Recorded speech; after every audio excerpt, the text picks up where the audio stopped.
अस्सलामुअलैकुम and good morning. आप देख रहे हैं नया दिन। मैं हूं आपके साथ मोहम्मद शोएब। मैं हूं महक असलम। हफ्ते का दूसरा दिन है और प्रोग्राम का आगाज हम इस बात से करेंगे कि खुश रहें, खुश रखें, अपना भी ख्याल रखें, दूसरों का भी रखें, क्योंकि कोरोना की दूसरी लहर जो है वो मुल्क में दाखिल हो चुकी है और साथ ही साथ खतरात मजीद बढ़ चुके हैं क्योंकि अवाम एहतियात नहीं कर रही। आज NCOC का इजलास होगा वज़ीर आज़म की ज़ेर सदारत, जिसमें स्मार्ट लॉकडाउन के हवाले से हिकमत अमली अपनाई जाएगी। 1167 नए केसेस सामने आ चुके हैं और NCOC का जो इजलास होने जा रहा है वज़ीर आज़म इसकी सदारत करेंगे। एग्जैक्टली आज डिसाइड होगा कि अब इसको टैकल कैसे करना है। ज़ाहिर है जो फर्स्ट वेव थी उससे मुतालिक भी हमने फैसले देखे थे, अब सेकेंड वेव में फैसले क्या होते हैं इससे मुतालिक हम बात करेंगे। लेकिन अगर हम तालीमी इदारों से मुताल्लिक बात कर लें, क्योंकि ये अफवाहें थी कि शायद फिर से लॉकडाउन होगा, शायद फिर से तालीमी इदारे बंद होंगे। 8 माह तकरीबन इदारे बंद रहे, इसलिए लोग परेशान हैं, वालिदैन परेशान हैं, बच्चों का बड़ा नुकसान हुआ है। सवालात उठ रहे थे कि क्या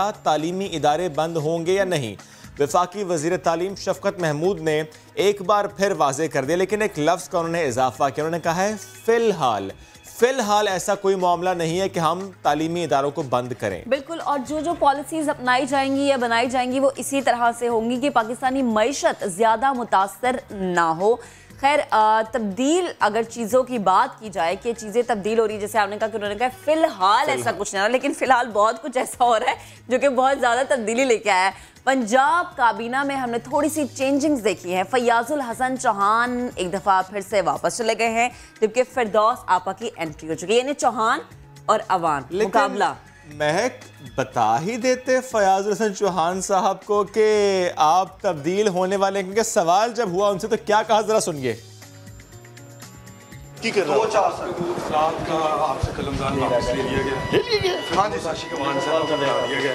आगे भी आपको तहफ़्फ़ुज़ात थे? नहीं, मुझे तो कोई शिकायत। आप क्या कहेंगे, आपसे इतला कोई खबर नहीं है सर। अभी इतला है कि फिरदौस साशी कमान को मशीर इतलात लगा दिया गया और आपको वापस ले लिया गया आपसे चार्ज। कैसे वज़ीर इत्तलात थे कि अपनी तब्दीली की इत्तला इन तक मौसूल नहीं हो रहा। इसके साथ साथ मासूम कितने लगे माँ सदके उनकी मुझे नहीं पता, और नहीं पता नहीं बताया उनको यार, हालांकि बड़ी बुरी बात है, बताना चाहिए था। एक बात सिर्फ और, फिरदौस आशिक अवान साहब को जो ये दोबारा से कमान मिली है, पहले कौन सी इतनी अच्छी कारकर्दगी रही है कि अब यहाँ पर खामोशी का सिला कह सकते हैं। वैसे काफी खामोश रही। उन पर एक केस भी चल रहा है कंटेम्प्ट ऑफ कोर्ट का। चले आगे बढ़ जाते हैं, ठीक है। एक और बड़ी खबर, एक और बड़े मुल्क से खबर के दुनिया के ताकतवर तरीन सरबराह मुमलिकत का इंतखाब आज होगा। अमेरिका के इलेक्शंस की हम बात कर रहे हैं। रिपब्लिकन डोनाल्ड ट्रंप दोबारा से सदर मुंतखब होंगे या फिर डेमोक्रेट जो बाइडन बाजी पलट ये तो ठीक है महक, लेकिन हमने कल क्या बात की थी कि मियाँ और बीवी हर बात आपस में डिस्कस करते हैं, करनी चाहिए, लेकिन लगता है ये नहीं कर रहे। ये लगता है डिस्कस नहीं करते। आप जरा डोनाल्ड ट्रंप की अहलिया जब वोट कास्ट करिए, चुपके से कनखियों से देख रहे कि इसने वोट डाला तो किसको। देखिए वोट जो कास्ट करना वो अपना एक जाती हक है। हो सकता है जो डोनाल्ड ट्रंप की अहलिया है वो किसी और को वोट दे रही है। माशाल्लाह, यानी कि वो भी ये चाहती हैं कि ट्रंप साहब हार जाएं। अच्छा, बड़ी ऐसी वीडियोस आई जब उनका हाथ झटक रही हैं, प्लेन से उतरते हैं तो जिनकी अहलिया है वो हाथ झटक देती हैं, तो हो सकता है ट्रंप साहब जो है तो हाथ ना झटके, बड़ा अहम तरीन दिन होता है, तो ऐसे ना करें। अच्छा, इससे मुतालिक ज़ाहिर है हम ये सुनते आए महक, जब भी पाकिस्तान में इंतखाबात होते हैं कि धांधली से जो हार रहा होता है वो कहता है धांधली है, जो हार जाए फिर वो कहता रहता है कि धांधली हुई थी। ऐसा ही कुछ माहौल अमेरिका में भी बन रहा है, क्योंकि ये पहली दफा है कि जब 6 करोड़ वोट पोस्टल आ रहे हैं और जाहिर है वो गिनने में वक्त लगेगा। और ऐसे में डोनाल्ड ट्रंप साहब ने कहा कि अगर 3 नवंबर को वोटों की गिनती मुकम्मल नहीं होती, ऐलान नहीं होता, तो इसका मतलब है धांधली हुई है। यानी वहां भी धांधली का शोर है। धांधली का शोर अभी से। और एक और बात वहां पे इस बार जो जरा सा मुख्तलिफ माहौल है कि पहली बार हो रहा है कि आप गाड़ी में भी जाएं तो मशीन लेकर वो गाड़ी में आते हैं, वहीं पर आप वोट कास्ट कर सकते हैं। कुछ चेंजेस हैं ड्यू टू दिस कोविड, और ये जो 6 करोड़ वोट बाय पोस्ट आए हैं, this is because of this Covid, इसकी वजह से ऐसा। एनीवेज आगे चलकर इसमें मजीद बात करेंगे कि क्या होने वाला है, क्योंकि तकरीबन 8 घंटे बाकी हैं जब वहां पर वोटिंग का बाकायदा आगाज होगा। लेकिन ज़ाहिर है बहुत से वोट पहले कास्ट हो चुके हैं। पाकिस्तानी वक्त के मुताबिक 4 बजे जो है ये शुरू हो जाएगा। खैर, अब थोड़ा सा और आगे बढ़ते हैं और मुल्क में सोने की फी तोला कीमत में इजाफा हुआ है और डॉलर की कदर में कमी। अच्छा ये क्या है, डॉलर कम होता है तो चीजें बढ़ जाती हैं? ये यूं कह सकते हैं कि जो गोल्ड प्राइसेस अगर वो इंक्रीज हो तो डॉलर की रेट पर थोड़ा सा फर्क पड़ता है। गोल्ड रिजर्व्स पे आपके जो है ना वो रुपी उसकी डिटर्मिनेशन होती है।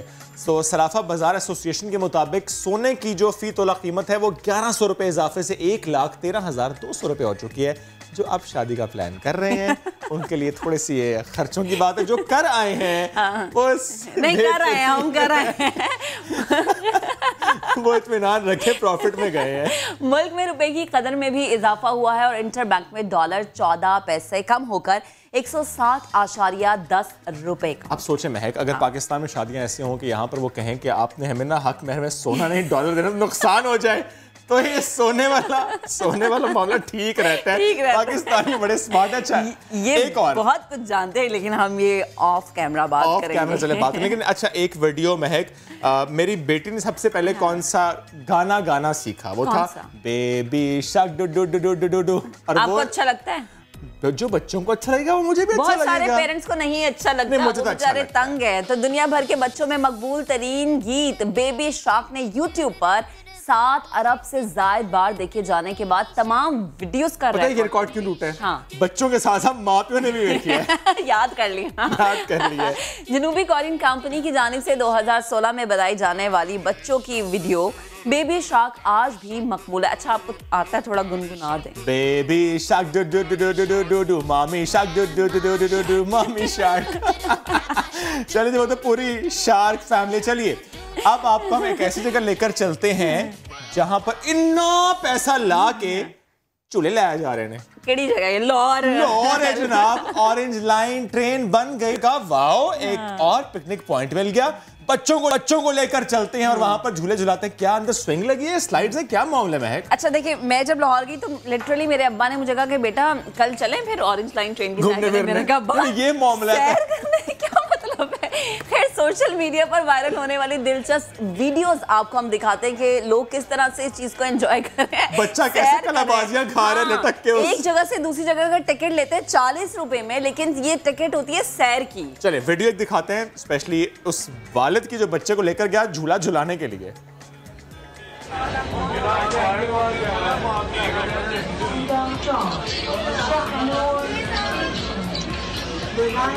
चलो बेटा हो गया, हो घर चले।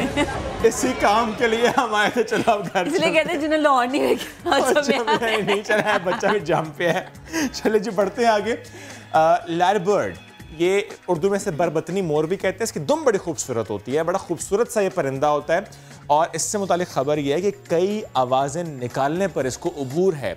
ऑस्ट्रेलिया का नेटिव है ये और बाकी परिंदों से कई ज़्यादा बासलाहियत ये है और दिलचस्प कुछ इसके ना ट्रेड्स हैं।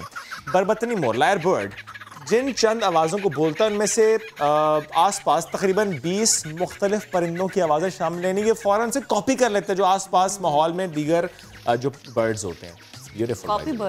कॉपी बर्ड कह लेते हैं। चलें जी, बड़ा अच्छा कॉपी करते हैं। तो सुनवाते हैं किस किस परिंदे की आवाज़ वो निकाल रहे हैं। जबरदस्त, और हमें इस पे सुभान अल्लाह कहना चाहिए। जबरदस्त अल्लाह ताला की तख्लीक है। खैर आगे बढ़ते हैं और एक दफ़ा फिर से अमेरिका के इंतखाबात की बात करते हैं। सवाल हर एक के जहन में यही है कि कौन बनेगा अमेरिका का सदर, ताकतवर तरीन मुल्क, और कौन होगा इसका सदर। हम देखेंगे या तो ट्रंप होंगे या फिर जो बाइडन होंगे। पोलिंग का जो वक्त है वो पाकिस्तानी वक्त के मुताबिक शाम 4 बजे शुरू होगा। अमेरिकी सदर का फैसला आम या पॉपुलर वोटों से नहीं बल्कि इलेक्टोरल वोटों से होता है। सदारती इंतखाबात जीतने के लिए उम्मीदवार को 538 में से 270 इलेक्टोरल वोट दरकार होते हैं। इस बार 6 करोड़ के करीब वोट डाक से डाले गए हैं। जैसा कि शुएब आप भी बताते हैं, कोविड की वजह से थोड़ी सी चेंजिंग्स आई हैं और वो चेंजिंग्स ऐसी हैं कि जिस पर ट्रंप को शदीद तहफ़्फ़ुज़ात भी हैं। क्यों ट्रंप साहब को लगता है कि वो हार जाएंगे? तहफ़्फ़ुज़ात तो तभी होते हैं। अमेरिकी सदर का इसरार यह है कि अगर नताइज का ऐलान 3 नवंबर को हो गया तो ठीक, अगर ना हुआ तो इसका मतलब है हो गई है धांधली। अब जाहिर है ट्रंप साहब जरा सोचिए, 6 करोड़ डाक बैलेट हैं, गिनने में वक्त तो लगेगा। अमेरिका में रहने वालों को इंतखाबात से क्या उम्मीद है, वो क्या सोच रखते हैं और वहां पर क्या माहौल है इस वक्त? अमेरिकन इलेक्शंस का माहौल पाकिस्तान से कुछ मुख्तलिफ होता है, तो वो जो मुख्तलिफ सूरत हाल है उस पर बात करेंगे। मैं ज्वाइन किया यासिर फिरोज ने। यासिर, ज़रा सा बताएं कि क्या सूरत हाल है। ज़ाहिर है पाकिस्तान में हम देखते हैं कि जब इलेक्शंस होने होते हैं उस दिन से पहले सिक्योरिटी हाई अलर्ट होती है, तो क्या वहाँ पर भी ऐसा ही है, सख्त इंतजामात हैं, दुकानें बंद की गई हैं, क्या मामलात हैं वहाँ पर? एक ज़ाहिर अभी तो 6-8 घंटे बाकी हैं, बट स्टिल माहौल क्या है वहाँ पर इंतखाबी रात का, इंतखाबात की रात का, चांद रात का? बाइडन या डोनाल्ड ट्रंप अमेरिका में सदारती इंतखाबात हतमी मरहले की वोटिंग में चंद ही घंटे बाकी हैं। ये कहना गलत ना होगा कि आज अगर इस तरह से कहा जाए कि अमेरिका में चांद रात है तो ये भी गलत ना होगा। कुछ ही घंटों बाद पोलिंग का आगाज़ होगा। इससे पहले जो हम वाशिंगटन डीसी में मौजूद हैं, यहाँ पर सिक्योरिटी की सूरत हाल ऐसी लग रही है जैसे पाकिस्तान में देखने को मिलता है कि अगले दिन कोई अहम रैली हड़ताल होती है तो उससे पहले की सूरत हाल है। अतराफ़ की जितनी भी बिल्डिंग्स हैं जो कि इससे पहले ब्लैक लाइव्स मैटर के जो प्रोटेस्ट थे उनमें बहुत ज़्यादा दुकानों को नुकसान था, तो उससे पहले ही अब सारी दुकानों को जो है वो कार्डबोर्ड लगाकर कवर किया गया। इसके अलावा अब जगह जगह पुलिस वाले इजाफी नफरी में दिखाई देते हैं, जो कि हम अगर वाइट हाउस से हटकर की बात करें पूरे शहर में तो यही सूरत हाल है। इसके अलावा अभी तक जो सर्वेज़ के चंद घंटों पहले तक, और अब सर्वेज़ जो है वो एक तरीके से एग्जिट पोल्स भी हैं, क्योंकि तकरीबन 9 करोड़ से ज़ायद जो अमरीकी है वो अर्ली वोटिंग में हिस्सा ले चुके हैं। यानी जो पिछले इंतखाबात में वोटिंग जो मुकम्मल वोटिंग हुई थी उसके करीब ही। तो अब कहा जा रहा है कि ये हतमी होंगे। अब देखना है कि कल जो बाकी अगर अमरीकी बड़ी तादाद में वोट देते हैं तो पिछले तमाम वोटिंग की परसेंटेज के रिकॉर्ड जो है वो टूट सकते हैं। लेकिन अब देखते हैं क्योंकि कोरोना भी बहुत ज़्यादा तेज़ी से यहाँ एक बार फिर फैल रहा है, तो कुछ तज्ज़ियाकार ये भी कह रहे हैं कि हो सकता है कि लोग वोटिंग के लिए इतनी तादाद में ना निकले जितना एक्सपेक्ट किया जा रहा है। दूसरी जानिब अगर यहाँ पर आदाद व शुमार की बात की जाए तो जो बाइडन के हक़ में ज़्यादातर जो अवामी राय हैं और अवामी सर्वे वो जा रहे हैं कि वो जो इस बार सदर बनेंगे। लेकिन पिछली बार भी ऐसा ही था कि हिलरी क्लिंटन के आदाद शुमार उनके हक़ में थे, मगर अमरीकी सदर ने सरप्राइज़ किया था। तो इस बार कुछ भी नहीं कहा जा सकता। ठीक, यासिर, अवामी राय तो आपने हमें बता, डोनाल्ड ट्रंप से मुतालिक बताएं, क्या वो पिछली बार की तरह मुतमईन है या फिर इस बार उनकी बॉडी लैंग्वेज थोड़ी सी हमें अलग नज़र आ रही है?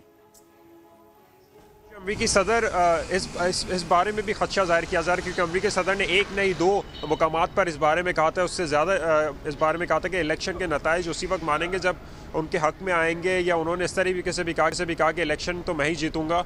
और बाकी उन्होंने जश्न की तैयारियों का भी लोगों को कहा है। तो इसलिए एक्सपेक्टेड है, क्योंकि वाइट हाउस के बाहर हमने देखा है कि ज़्यादातर डेमोक्रेट्स या ब्लैक लाइव्स मैटर वाले अपना जो है वो धरना दिए बैठे हुए हैं, और दूसरी जानिब ट्रंप भी जो है वो तैयार है कि वो जश्न मनाएंगे। तो एक तरीके से तसादुम की कैफियत भी पैदा हो सकती है, और लोगों से कहा जा रहा है, और करीबी इवन के जॉर्ज मेसन यूनिवर्सिटी और बहुत सी यूनिवर्सिटी से उन्होंने अपने स्टूडेंट्स को कहा है कि वो अपने घर का खाना वगैरह जो है वो जमा कर ले एक हफ्ते का एटलीस्ट, ताकि उन्हें किसी भी मुश्किल सूरत हाल से निपटने के लिए आसानी रहे।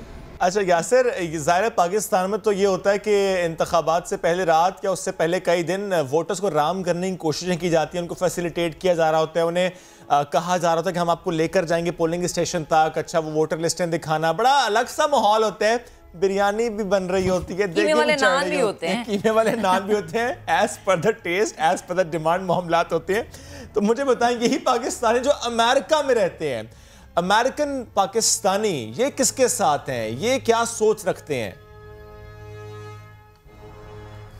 जी, अगर पाकिस्तानी अमेरिकन की बात की जाए तो पाकिस्तानी अमेरिकन जो है वो पिछली बार तो ट्रंप का नामो निशान नहीं था कम्युनिटी में, लेकिन इस बार जब हम मुख्तलिफ लोगों से बात करते हैं तो हमें ऐसे लोग नज़र आ रहे हैं जो अमरीकी सदर डोनाल्ड ट्रंप के दूसरी बार सदर मुंतखब होने के हक़ में नज़र आते हैं। वो कहते हैं कि इसमें मईशत बेहतर हुई है, अमरीकी सदर ने जो पॉलिसीज़ की हैं, यहाँ तक कि वीज़ा पर पाबंदियाँ लगाई हैं, H1B वर्क वीज़ा भी, वो भी इसीलिए लगाई हैं ताकि जो मुकामी लोग हैं उनके रोज़गार में जो है वो बेहतरी आए। लेकिन बड़ी तादाद में हमें जो बाइडन के जो यंगस्टर्स हैं वो भी जो बाइडन के हक़ में नज़र आ रहे हैं कि वो जो है वो सदारती उम्मीदवार जो है वो कामयाब होंगे। जी, बहुत शुक्रिया यासिर, साथ ही आप और अमेरिकन प्रेसिडेंशियल इलेक्शन से मुतालिक हमसे बात कर रहे थे। अब देखते हैं कि चंद घंटों बाद जो वोटिंग है, ज़ाहिर है बहुत से वोट कास्ट हो चुके हैं। मैं बार-बार इसलिए इस बात पर एम्फसाइज करूं कि अमेरिकन इलेक्शंस का जो माहौल है वो पाकिस्तान से मुख्तलिफ है। अब जिस तरह कुछ देर पहले देखा कि ट्रंप साहब वोट कास्ट करने गए, उनकी अहलिया वोट कास्ट करी है, यहाँ पर तो ऐसा नहीं होता। यहाँ तो उसी दिन वोट कास्ट होते हैं मैक्सिमम, वहाँ अगर उससे पहले आपने वो ऑप्शन ली हो पोस्टल वाली तो वो एक अलग मामला था, बट इस बार ड्यू टू कोविड वहाँ का माहौल खासा मुख्तलिफ है। तो लेट्स सी कि कौन जीता है, वक्त थोड़ा सा लगेगा। हाँ लगेगा, और ट्रम्प को शदीद तहफ़्फ़ुज़ात है इसी चीज़ पे कि वक्त क्यों लग रहा है, लेकिन उन्हें ये शायद समझने की ज़रूरत है कि कोविड की वजह से जो पॉलिसी चेंज हुई है वो वक्त लेती है। आगे बढ़ते हैं और भी बहुत सारी चीज़ों की बात करें। जैसे वापस पाकिस्तान की सूरत हाल पे आ जाता है। पाकिस्तानी लोग परेशान है किस चीज़ से? महंगाई से परेशान है। महंगाई इस वक्त पाकिस्तान का सबसे बड़ा मसला है। आप किसी मार्केट में भी चले जाएं, किसी से भी बात कर लें, किसी से भी सवाल कर लें कि महंगाई ने कितना मुतासिर किया, किसी तबके से सवाल कर लें, वो चाहे मिडिल क्लास हो, वो चाहे अपर क्लास हो, वो चाहे लोअर मिडिल क्लास हो, वो गरीब तबका हो, सवाल जिससे भी हो, जवाब एक ही है कि महंगाई ने कमर तोड़ दी है। कराची की कंप्यूटर मार्केट में महक गई थी गुज़श्ता रोज़, और वहाँ पर जो ताजिर थे या वहाँ पर जो लोग आ रहे थे ख़रीदारी के लिए, उनसे सवाल किया कि इस महंगाई ने उन्हें किस कदर मुतासर किया, बजट चलाना कितना मुश्किल हुआ, क्या सोच वो रखते हैं इस हुकूमत से। महक असलम की क्या गुफ्तगू रही, आपको सुनवाते हैं। जी तो मैं आज मौजूद हूँ अल्ताफ हुसैन रोड पे। मेरे सीधे हाथ पे है यूनी प्लाजा और मेरे उल्टे हाथ पे है टेक्नो सिटी बिल्डिंग। इस जगह पर आने का मकसद ये है कि हम रोज़ाना अपने नाज़िन को बताते हैं कि सस्ते बाज़ारों में क्या सूरत हाल है, सब्जियां कितनी महंगी हो गई हैं, गोश्त का भाव क्या है, आटा, तेल, चीनी किस किस नर्ख पे मिल रहे हैं। तो मैंने ये सोचा आज मैं यहाँ पर आती हूँ। मोबाइल मार्केट है यहाँ पर, लैपटॉप मार्केट है यहाँ पर ठेले वाले भी मौजूद है, रिक्शे वाले भी मौजूद है, आम शहरी भी मौजूद है। इनसे बात करते हैं कि जब ये ख़रीदते हैं चीज़ें और जब ये घर जाते हैं तो घर वाले क्या शिकवा करते हैं, एक शख्स घर में मौजूद कितने लोगों को खिला रहा है, और लैपटॉप या मोबाइल फ़ोन का जो दुकानदार है उसकी ज़िंदगी कितनी मुतासिर हो रही है। क्योंकि हम ये समझते हैं कि सिर्फ हमें चीज़ महंगी मिल रही है, और जो दुकानें हैं सब्जियों की या फिर दुकानें हैं फलों की, वहाँ से चीज़ ख़रीदने के बाद आखिर इनकी ज़िंदगियों पे कितना इम्पैक्ट पड़ता है, ये कितने परेशान है। तो आज हम यही जानेंगे। कितने लोग हैं घर में खाने वाले? हाँ, खाने वाले कितने लोग हैं घर में? खाने में तो 8 बंदे घर में खाने वाले। कमाते बस आप हैं? और मैं कमाते हो खाली। और 8 खाते हैं? हाँ, मैं भी खाता हूँ। तो गुजर बसर मुश्किल है? बहुत मुश्किल है गुजरना। सब्जियों का काम है आपका, पहले जब आप खरीदते थे और अब आप जब खरीदते हैं कोई फ़र्क नज़र आता है? पहले से काफ़ी महंगी है अभी।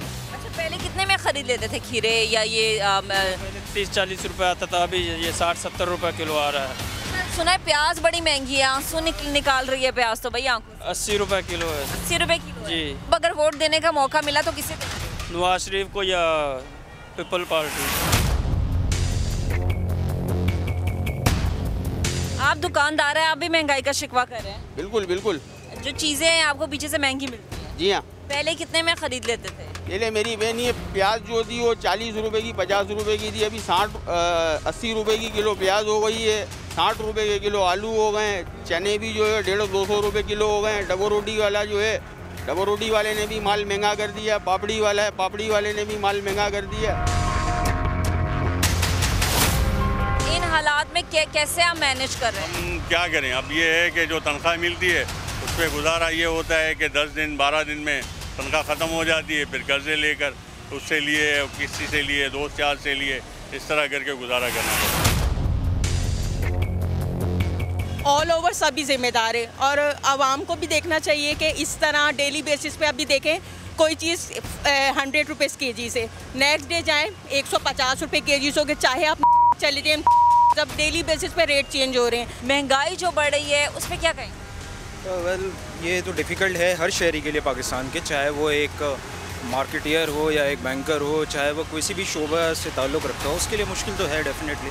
गवर्नमेंट को थोड़े बहुत मेजर्स लेने चाहिए, जैसे मिडिल मैन का जो कॉन्सेप्ट है हमारे यहाँ गुड्स लेके यहाँ डिलीवर करने का, जिसकी वजह से गुड्स के प्राइसेस बहुत ज़्यादा हाई हो जाते हैं, हर कोई अपना अपना कमीशन रखता है। अशिया खुर्दनोश की अगर स्पेसिफिकली बात की जाए तो गवर्नमेंट को चाहिए कि मिडिल मैन का जो कॉन्सेप्ट है इसे एलिमिनेट करे, जैसे वेस्टर्न कंट्रीज़ में होता है कि वो डायरेक्टली खुद माल उठा के सप्लाई करे।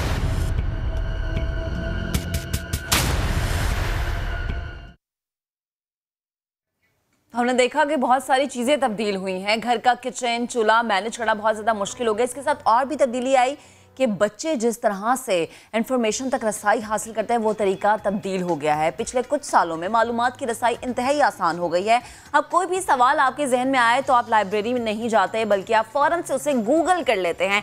आप ये करते हैं तो आपके बच्चे भी यही करते हैं। इसी तरह बच्चे भी हर चीज़ को सर्च इंजन पर ढूंढने की कोशिश कर रहे होते हैं। वालिदैन तो बड़े खुश होते हैं कि जी बच्चे हमारे मोबाइल इस्तेमाल कर रहे हैं, उन्हें मोबाइल इस्तेमाल करना आ गया। लेकिन क्या इतनी ज़्यादा सर्च करना, क्या इतनी ज़्यादा मालूमात का ज़ख़ीरा एक छोटे से जहन में होना ज़्यादा नुकसानदेह तो नहीं हो सकता? क्या बच्चों की सेहत पर, बच्चों के सोचने समझने की सलाहियत पर ज़्यादा इफ़ेक्ट तो नहीं करेगा? इसी पर बात करने के लिए हमने राबता किया है। साइकेट्रिस्ट हमारे साथ मौजूद है डॉक्टर शाहीन हई साहिबा। अस्सलाम वालेकुम डॉक्टर साहिबा। वालेकुम अस्सलाम, आप कैसी हैं? अल्हम्दुलिल्लाह बहुत अच्छी। बताएगा, हम देखते हैं कि बच्चे हर वक्त मोबाइल में लगे रहते हैं। अम्मा का मोबाइल पकड़ लिया या अब्बा का मोबाइल पकड़ लिया, ठीक है, लिखने के बजाय अब बोलते हैं, बोल के चीजें सर्च करते हैं। ये बच्चों के लिए क्या ज्यादा नुकसानदेह है या उनके लिए ज्यादा फायदेमंद है? छोटा सा जहन, ज्यादा सारी इंफॉर्मेशन। आपने सही फरमाया। देखिए, किताबें पढ़ने की आदत ख़त्म होती जा रही है हमारे माशरे में, जो कि बहुत गलत है। आप बच्चों की बात कर रही हैं, बड़ों ने भी किताबें पढ़नी छोड़ दी हैं। आलम यह है कि बाज़ार में जाएं तो जूते तो अलमारियों में होंगे, किताबें रेडी पर होंगी, ठीक। उसके बाद बच्चे भी वही सीखते हैं। तो हम लोगों को एक तो पढ़ने की आदत बड़ों को भी रखनी चाहिए, और उसके साथ साथ जहाँ तक बच्चों का ताल्लुक़ है, ये उनकी उम्र के हिसाब से है। अगर वो छोटी उम्र के बच्चे हैं तो माँ बाप को ये फ़ख्र नहीं महसूस करना चाहिए, अरे मेरा बेटा तो कंप्यूटर चला रहा है, मेरा बेटा तो मोबाइल पे ये कर लेता है, वो कर लेता है, कुछ ये रुझान चल पड़ा है। इसलिए बेहद ज़रूरी है कि मोबाइल भी अगर आप बच्चों को देते हैं तो मुनासिब ये हुआ कि अगर ज़रूरत है, जैसे ड्राइवर को बुलाना है, कुछ करना, ख़ास तौर पे 12 साल की उम्र, उससे पहले देना बड़ी गलत बात है। और फिर ये जो आप गूगल की बात कर रही हैं, ना सिर्फ ये कि कई दफ़ा अच्छी इन्फॉर्मेशन मिलती है, कई बार बच्चों को तजस्सुस होता है बहुत सी चीज़ों को जानने का, और वो गलत वेबसाइट्स पे भी चले जाएंगे, जो बहुत नुकसानदेह है। अम्मा हैं तो वो बैठी हुई हैं, अपनी दोस्तों को व्हाट्सएप कर रही हैं, वालिद साहब आ रहे हैं दफ्तर से तो खाने की मेज़ पे भी वो अपने मैसेजेस चेक करेंगे, कोई बिज़नेस की डील ना मेरी ख़राब हो जाए, तो बच्चे क्या सीखेंगे? तो बहुत ज़रूरी है कि एक जो पेरेंट्स हैं, हमारे माँ बाप जो थे हमारे ज़माने में, उन्होंने तो हमें और तरह से पाला था। वो शाम के वक्त हमें अभी भी याद आते हैं, हम बैठ के कहानियाँ सुनते थे। चलो आप कहानियाँ ना सुनाएं, लेकिन आप प्लीज़ एक फैमिली का एटमॉस्फेयर रखें और एक रिस्ट्रिक्शन लगा दें बच्चों पर कि बेटा तुमने अगर गूगल करना भी है, तुम्हारे कोई काम की चीज़ है, तुम्हारे मजमून से, तुम्हारे स्कूल से उसका ताल्लुक़ है, तो बेटा मैक्सिमम आधा घंटा या पौना घंटा या 1 घंटा। अगर आप रिस्ट्रिक्ट नहीं करेंगे तो बच्चे पढ़ने की बजाय ना सिर्फ मालूमात तो छोड़ें, वो तो गलत वेबसाइट्स पे जाएंगे, कौन सी फिल्म में कौन से एक्टर ने क्या काम किया है, बजाय वो अपना पढ़ें। तो बहुत सी उनके पास अवेलेबिलिटीज़ होती हैं। अगर एक सड़क पे जाना होता ना सिर्फ, तो मैं कहती ठीक है, लेकिन वहाँ 100 सड़कें हैं और आप गलत सड़क पे भी जा सकते हैं। वो डायरेक्ट किस सड़क पर जाना आपके लिए नुकसानदेह हो जाएगा। आपको कंट्रोल भी करना चाहिए। बहुत सी लैपटॉप्स हैं जिनमें पेरेंट्स अपना कंट्रोल लगा देते हैं, लेकिन मोबाइल में कैसे लगाएंगे आप? मैम लग तो सकता है, लेकिन हमें पता ही नहीं है लगाने का तरीका ही नहीं आता पेरेंट्स को। आई जस्ट डोंट नो, लेकिन पेरेंट्स जो हैं उनके पास टाइम कहाँ होता है।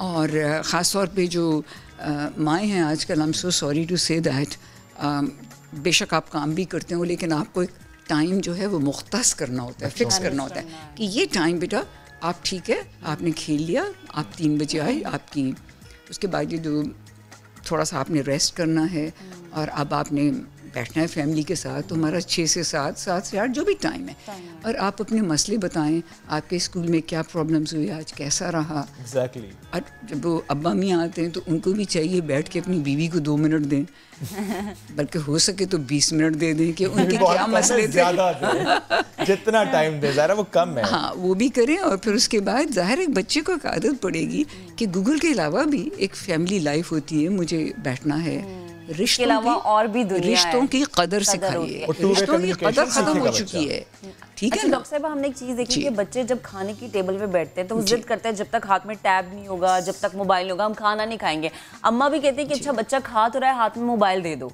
ये भी एक सोच बन गई है, बहुत बहुत गलत। मैं तो इसकी सख्त तरदीद करूँगी डॉक्टर होने के नाते से भी, क्योंकि अगर आप अपना ध्यान कहीं और करें और आप अपनी डाइट नहीं देख रहे क्या खा रहे हैं, उसके दो नुकसान आते हैं। आपकी डाइजेशन भी ख़राब हो सकती है, यानी निज़ाम इंहज़ाम, ठीक है, डाइजेशन, जिनको उर्दू नहीं आती उनके लिए डाइजेशन। और उसके बाद ये भी होता है कि आगे जाकर उनको आदत पड़ जाएगी मोबाइल से ही खाना खाने की, और खा लेंगे इतना सारा पता ही नहीं चलेगा। हम ये कहते हैं कि जो खाओ उसको थोड़ा सा चबाओ, चबाओ ताकि वो हजम हो, और दूसरा उससे आपका वेट नहीं बढ़ेगा। अब बच्चे तो चले खाए जा रहे हैं, जब वो बड़े होंगे वो इसी रफ्तार से चलते रहे तो वो ऊपर तो बड़े नहीं होंगे, वो चौड़े रुख से बड़े होते जाएंगे।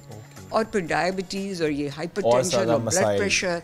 अच्छा, खाना खा के आपको रिलैक्स होना है, जब आप खाते हैं तो आप रिलैक्स होते हैं। आप मोबाइल पे कोई वो सनसनीखेज खबर पढ़ रहे हैं तो आपका जो डाइजेस्टिव सिस्टम है वो क्या मुतासर नहीं होगा? ऐसा ही है। तो बड़ों को भी नहीं चाहिए और बच्चों को ज़ाहिर है बड़े नहीं करेंगे तो बच्चे भी नहीं करेंगे। डॉक्टर साहब एक बात बताइएगा मुझे, जिस तरह वैसे तो आपने इसका आंसर किया बट मैं फिर से चाह रहा हूँ इसको एलेबोरेट करें। फॉर एग्जाम्पल, बच्चा जिसकी उम्र 5 साल है, 6 साल है, चले 8-9 साल भी है, उसके हाथ में मोबाइल फ़ोन है और उसके वालिदैन को ये तो मालूम है वो क्या देख रहा है, लेकिन वो साइड पे एक पॉपअप हो जाती है एक और वीडियो जो कि ज़ाहिर है उसके लिए मुनासिब नहीं है, उस एज ब्रैकेट के लिए वो मुनासिब नहीं है। अब जो एज ब्रैकेट के लिए वो वीडियो नहीं है और बच्चा वो देखता है, उसके जहन पर उसका क्या असर पड़ता है? अगर ये असर पड़ चुका है, ऐसी वीडियोस बच्चा देख चुका है, रिवर्सल क्या है इसका, कैसे इसको ठीक किया जा सकता है? देखिए, अगर आपने, ये तो काफ़ी मुश्किल चीज़ होती है, आप उस हद पर जाइए ही ना जहाँ से बच्चा ख़तरनाक रास्ते पे चल पड़े।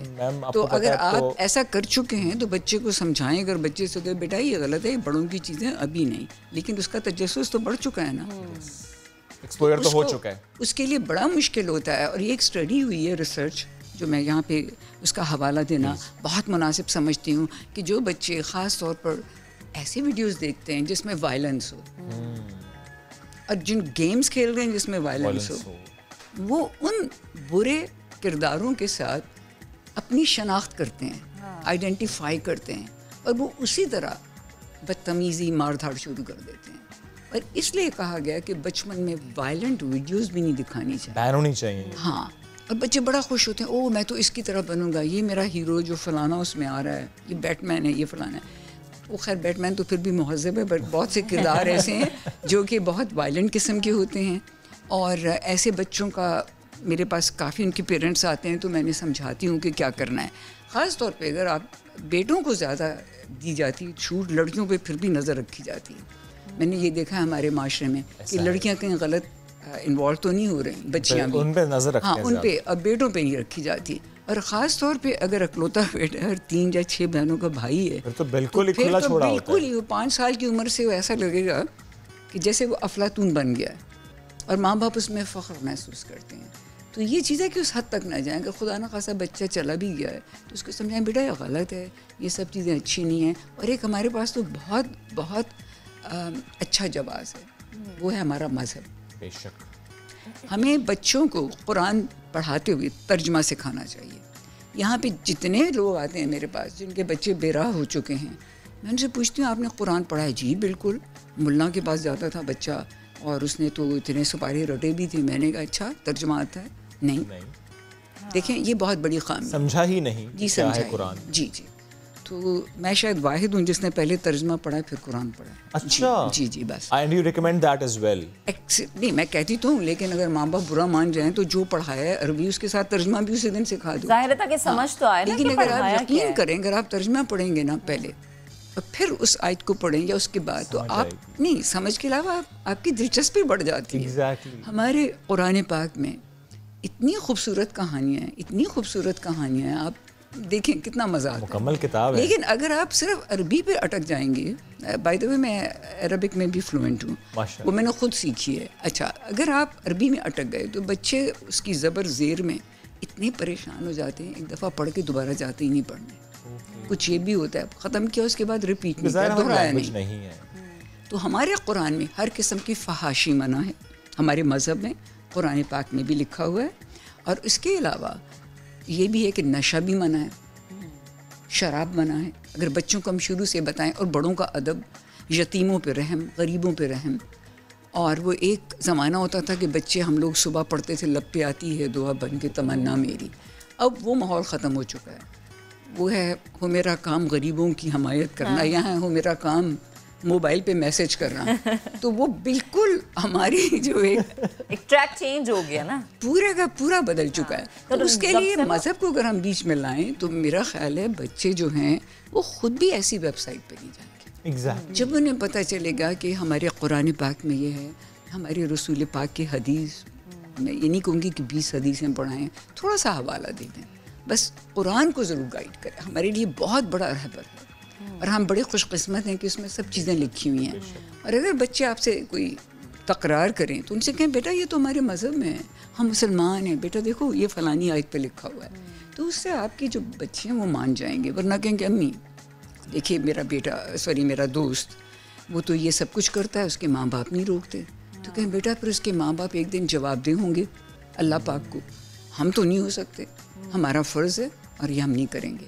अपने क्या दूसरे के बच्चों को भी रोकें अगर ऐसी बात है, और कुछ ऐसी साइट चुन लें जो इन्फॉर्मेटिव है और बच्चे को कहें बेटा आपने इसी पर रहना है, स्टिक टू दोज़ वेबसाइट्स, और 1 घंटे से ज़्यादा ना टाइम दें उनको, ना मोबाइल पर ना टीवी पर।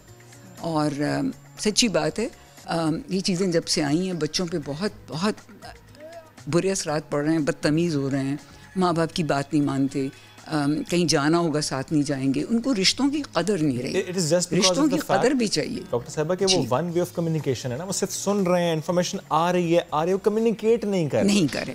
दूसरा आपने एक और सवाल किया था, उसका भी मैं जवाब दे दूं कि जब इतनी इन्फॉर्मेशन आपके जहन पर आएगी लाइक अ बम्बार्डमेंट, तो जाहिर है जो काबिल ज़िक्र चीज़ें हैं, जो ज़रूरी या इम्पॉर्टेंट चीज़ें हैं वो तो याद नहीं रहेंगी, अल्लम गलम याद रह जाएगा।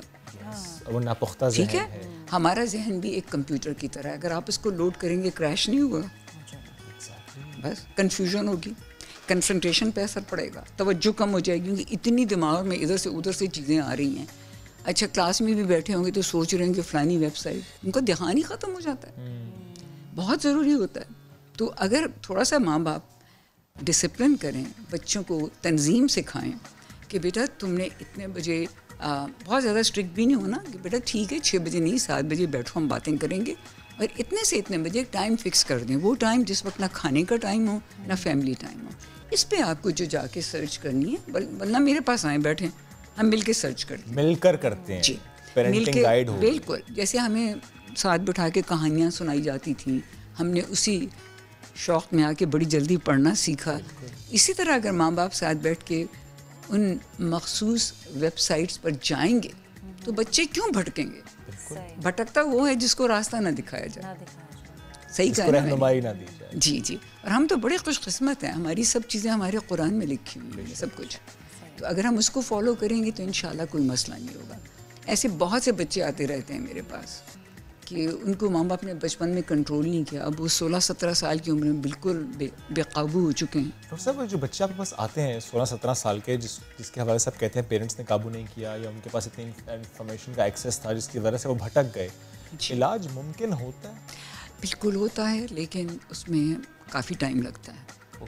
जी, आप 6 महीने साल से पहले तो कोई तवक्को ही ना रखें, है ना, 17 साल की चीज़ें निकालनी है आपके जहन से। जी बिल्कुल, बल्कि हम तो 4-5 साल के बच्चों को भी मेरे पास लाया था। अच्छा, 4 साल का बच्चा? 5 साल का भी बच्चा भी, उसकी क्या वो रोज़ नया मोबाइल मांगता है, नया मोबाइल मांगता है। एक तो बच्चों में ये बहुत हो जाता है कंपटीशन, मुकाबला।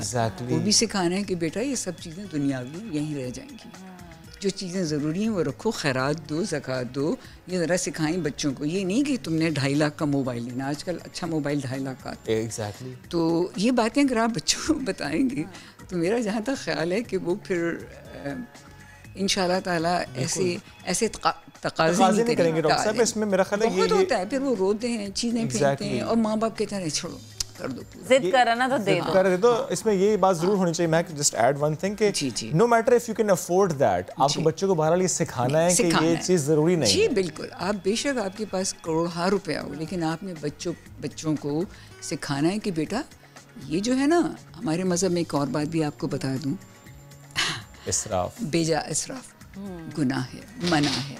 आप खैरात करें, गरीबों को दें। अभी मैं आ रही थी तो सड़क पे कतार लगी हुई थी, मैंने ड्राइवर से पूछा तो कहने लगा ये औरतें इंसाफ कार्ड के लिए खड़ी, मुझे रोना आ गया। यकीन करें, बूढ़ी बूढ़ी औरतें खड़ी जो खड़ी नहीं हो सकती, उनको जाके पैसे दें। उनको जाके घरों पे, हमने तो एक टीम बनाई है, हम घरों में राशन भी पहुंचा रहे हैं। अच्छा, अपने काम से अलावा जी। तो आजकल जो हालात हैं, 3 वक्त की रोटी किसी को मुयस्सर नहीं, बिल्कुल ऐसा ही है। तो उसमें अगर आप 2.5 लाख का दे रहे हैं तो आप खुदा को क्या मुंह दिखाएंगे? आपके जो पीछे गली है, अक्सर बड़े बड़े घरों के पीछे अख्तर कॉलोनी और आजम बस्ती, वहाँ तो जाके देखें कि वो लोग क्या कर रहे हैं। वो चीजें दिखानी है ना बच्चों को, बेसिकली बच्चों को ऐसी जगह लेकर जाएं जहाँ गरीब रहते हैं। मैं थोड़ा सा एक्सप्लेन करना चाह रही हूँ। जहाँ मेंटली रिटार्डेड बच्चों के इंस्टीट्यूशन हैं, दिखाएं कि किस तरह ऐसे बच्चे होते हैं। शुक्र करो कि अल्लाह ने तुम्हें नॉर्मल बनाया। और ख़ास तौर पे जहाँ यतीम खाने वगैरह वहाँ ले जाएं ताकि उन्हें अपने माँ बाप की, अपने घर की कदर आए। और ये जो आपने बात की ना, पर्सन्स विद डिफरेंट एबिलिटी, उनके पास जाएं, बड़ा ज़रूरी है ताकि बच्चा सीख पाए कि ये इंक्लूसिव सोसाइटी है। मुझे उनका उतना ही ख्याल रखना जितना कि हर किसी बच्चे का। बच्चों टीचर्स का भी इसमें किरदार होता है, जैसे स्कूलिंग आपकी मैटर का तो करती है। होता है, लेकिन आजकल के स्कूलों में आपको पता ही है कि मुझे कहना नहीं चाहिए, बस उनको फ़ीस चाहिए होती है और वो वाले उस्ताद चले गए हैं जो हमारे ज़माने में थे, जो आपकी तरबियत में आपकी शख्सियत साजी, इसको हम कहते हैं शख्सियत साजी, उसमें हिस्सा लेते थे। यानी पूरी एक चेन है ये जी। तो अभी टीचर, पेरेंट्स, अभी ज़्यादा जी है तो सही, लेकिन ज़्यादा पेरेंट्स को ही करना पड़ता है, क्योंकि टीचर्स के पास अगर 30 स्टूडेंट है फ़र्ज़ किया, तो वो किस किस बच्चे के मसले सुनेंगे?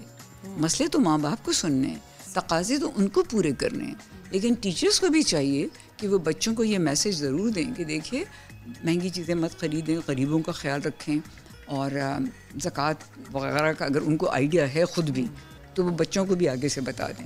ये भी तो डिपेंड करता है ना, इस पर मुनहसर है कि अपना जो आपकी जो टीचर हैं उनकी क्या शख्सियत है। बिल्कुल ठीक है ना जी। तो मैं इसलिए कह रही हूँ कि उनकी बजाय अपने आप पर इन्हिसार फर्ज किसका है? माँ बाप कर, लेकिन एग्जैक्टली। और कल कुछ होगा तो हम जवाब होंगे अपने बच्चों के लिए, हमारे टीचर्स नहीं होंगे। लेकिन डॉक्टर साहब कितना गलत एक रवैया हम देखते हैं आसपास के। पेरेंट्स नॉर्मली ये बात कहते हैं स्कूल जाएगा ठीक हो जाएगा, वो जिम्मेदारी नहीं उठाना चाहते। हमारे वक्तों में हमारी जो माएँ थी वो कॉफ़ी मॉर्निंग्स में नहीं जाती थी, वो घर पर ही होती थी। आजकल उनको ये होता है कि उस पर जाना है तो कौन सा नया सूट बनाऊँ और कौन सी ज्वेलरी लूँ ताकि सब मुझे देख के ना एकदम से मुतासर हो जाएं और वाह वाह करें। ये मैंने पिछली दफ़ा पहना था, अब मैं नहीं ये पहनूंगी। बच्चा भी यही सीखेगा कि हर बार मुझे नए कपड़े दो। पहले तो माओं की सोच बदलें, वालिद को कहें कि बच्चों को आके टाइम दे। ये सोच बदलेंगे, अपनी रूटीन बदलेंगे तो बच्चा ऑटोमेटिकली उसकी रूटीन चेंज होगी। माँ की गोद पहली दर्ज है। बुरा ना मानिएगा, मोबाइल ने बच्चों तो क्या बड़ों को भी खराब इसमें कोई शक नहीं। शादियां टूट रही हैं, तरह तरह के वो मैसेजेस जा रहे हैं, कुछ पता नहीं होता। डॉक्टर साहब रिसर्च भी है कि it's just like a drug, ये आपकी बॉडी पर, आपके ब्रेन सिस्टम पर ऐसे गुजारिश कर दूं कि इसमें जो मैग्नेटिक जो भी रेज हैं वो बहुत हार्मफुल हैं बच्चों के लिए। माँ बाप कान खोल के सुन लें तो अच्छा है कि ये आप अगर वो बच्चा रात को तकिए के नीचे रख के सोता है ना तो उसके ब्रेन पे भी असर पड़ सकता है इन रेडिएशंस की वजह से। अब बहुत से बच्चे ये करते हैं। मेरे दोस्त का मैसेज आना है फलानी रात को किसी या लड़की का। डॉक्टर साहब आप उन बच्चों की बात करें जो बच्चे जिनकी दोस्तियां वो बात करें, ये 4-4 साल के 5-5 साल के बच्चे सोते सोते मोबाइल रख के सो जाते हैं, तो उन पे कितना बुरा असर रेडिएशन का। बस डॉक्टर साहब जेब में डालना जहाँ पे दिल का मकाम है इज डेंजरस। और ये भी कुछ है कि इसकी बहुत रेज होती हैं और आप उनको लगा के दें हेडफोन्स, अब बच्चे कहाँ करेंगे? तो ये तो वैसे भी डेंजरस है। माँ बाप को ख्याल रखना है कि इससे मेरे बच्चे की सेहत, बच्चे की सेहत के दिमाग तो प्रायोरिटी होती है, माँ बाप की कहने को तो होती है, लेकिन हम उस पर थोड़ा सा दिमाग जो है हमारे जिस्म का सबसे इम्पोर्टेंट हिस्सा है, क्योंकि ये कंट्रोल करे पूरी बॉडी को। बस अगर उसको आप इस कदर मफलूज कर देंगे तो फिर क्या बनेगा? सारा वक्त का मैं बस एक जुमले में बता दीजिएगा, मिनिमम एज बच्चे की क्या हो जब पहली बार वो मोबाइल फ़ोन इस्तेमाल करे?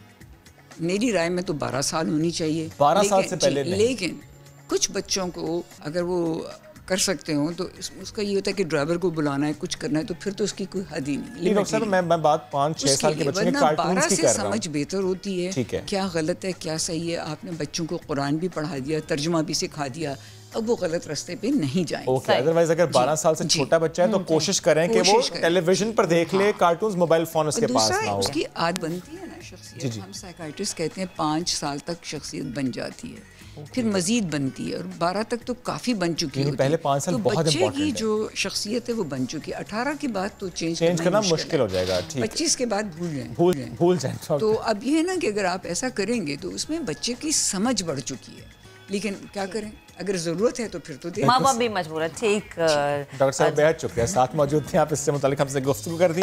क्विकली एक ब्रेक की तरफ बढ़ना है, ब्रेक के बाद क्या है? बहुत कुछ है, हमारे साथ रहिएगा।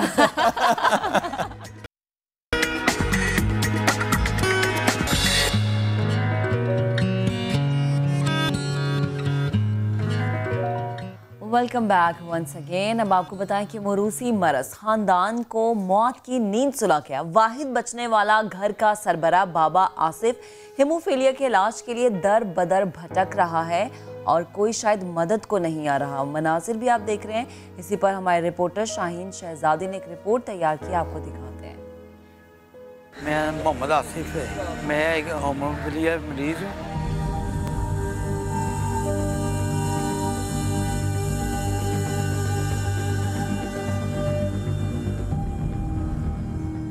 खराबी खून के मर्ज में मुब्तला बाबा आसिफ के पूरे घराने को इसी बीमारी ने ख़त्म कर दिया। बेटा फौत हो गया 20 साल था, बेटी फौत हो गई 15 साल थी, मेरी बीवी फौत हो गई।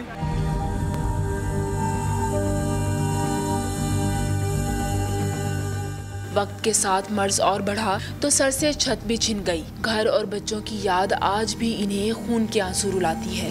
ओए ओए मैं अपने जानवर से प्यार करना सी, अज खजा मेरी ना अजवान अज मैं बाजू भागदा पापा मैं तो लेके जावा अस्पताल।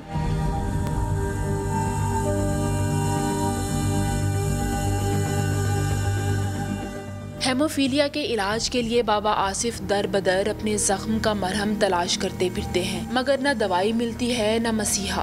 कितने रात में सोचा कि दिमाग जाके सोचा कि किसी बाजार में सोचा को पता कि भी होया वहाँ किसी ने नहीं सुनी, को मैंने भी नहीं सुनी।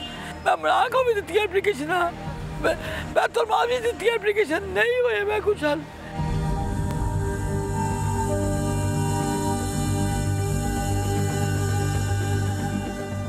सरकारी अस्पतालों में आने जाने वालों को आस भरी निगाहों से तकते बाबा आसिफ हर लम्हा यही सोचते हैं कि शायद यहाँ से कोई ऐसा रहम दिल गुजरे जो इनके दुखों का मदावा कर जाए। कैमरामैन रिजवान साबरी के साथ शाहीन शहजादी, समा, फैसलाबाद। आगे बढ़ते हैं, एक और वालिद की बात करेंगे जिनकी अपने नौजायदा बच्चे के साथ गिटार बजाने की वीडियो इंटरनेट पर खूब प्यार समेट रही है, खूब वायरल हो रही है। सोशल मीडिया पर तेजी से शेयर होने वाली खूबसूरत वीडियो आपको दिखाते हैं कि किस तरह से, कितने प्यार से गिटार बजाया जा रहा है। जबरदस्त। और कि बच्चा कितने प्यार से शेप सुन रहा है ना, सो रहा है। और महक मुझे लग रहा है उसका हाथ भी वहाँ पर, वो भी सोच सके थोड़ा सा मैं भी बजा लूं, सीख रहा है। चलिए है, बिल्कुल छोटा सा उसको पूरा भी आ गया। New born baby in the baby ROM पर। चलिए जी बढ़ते हैं आगे।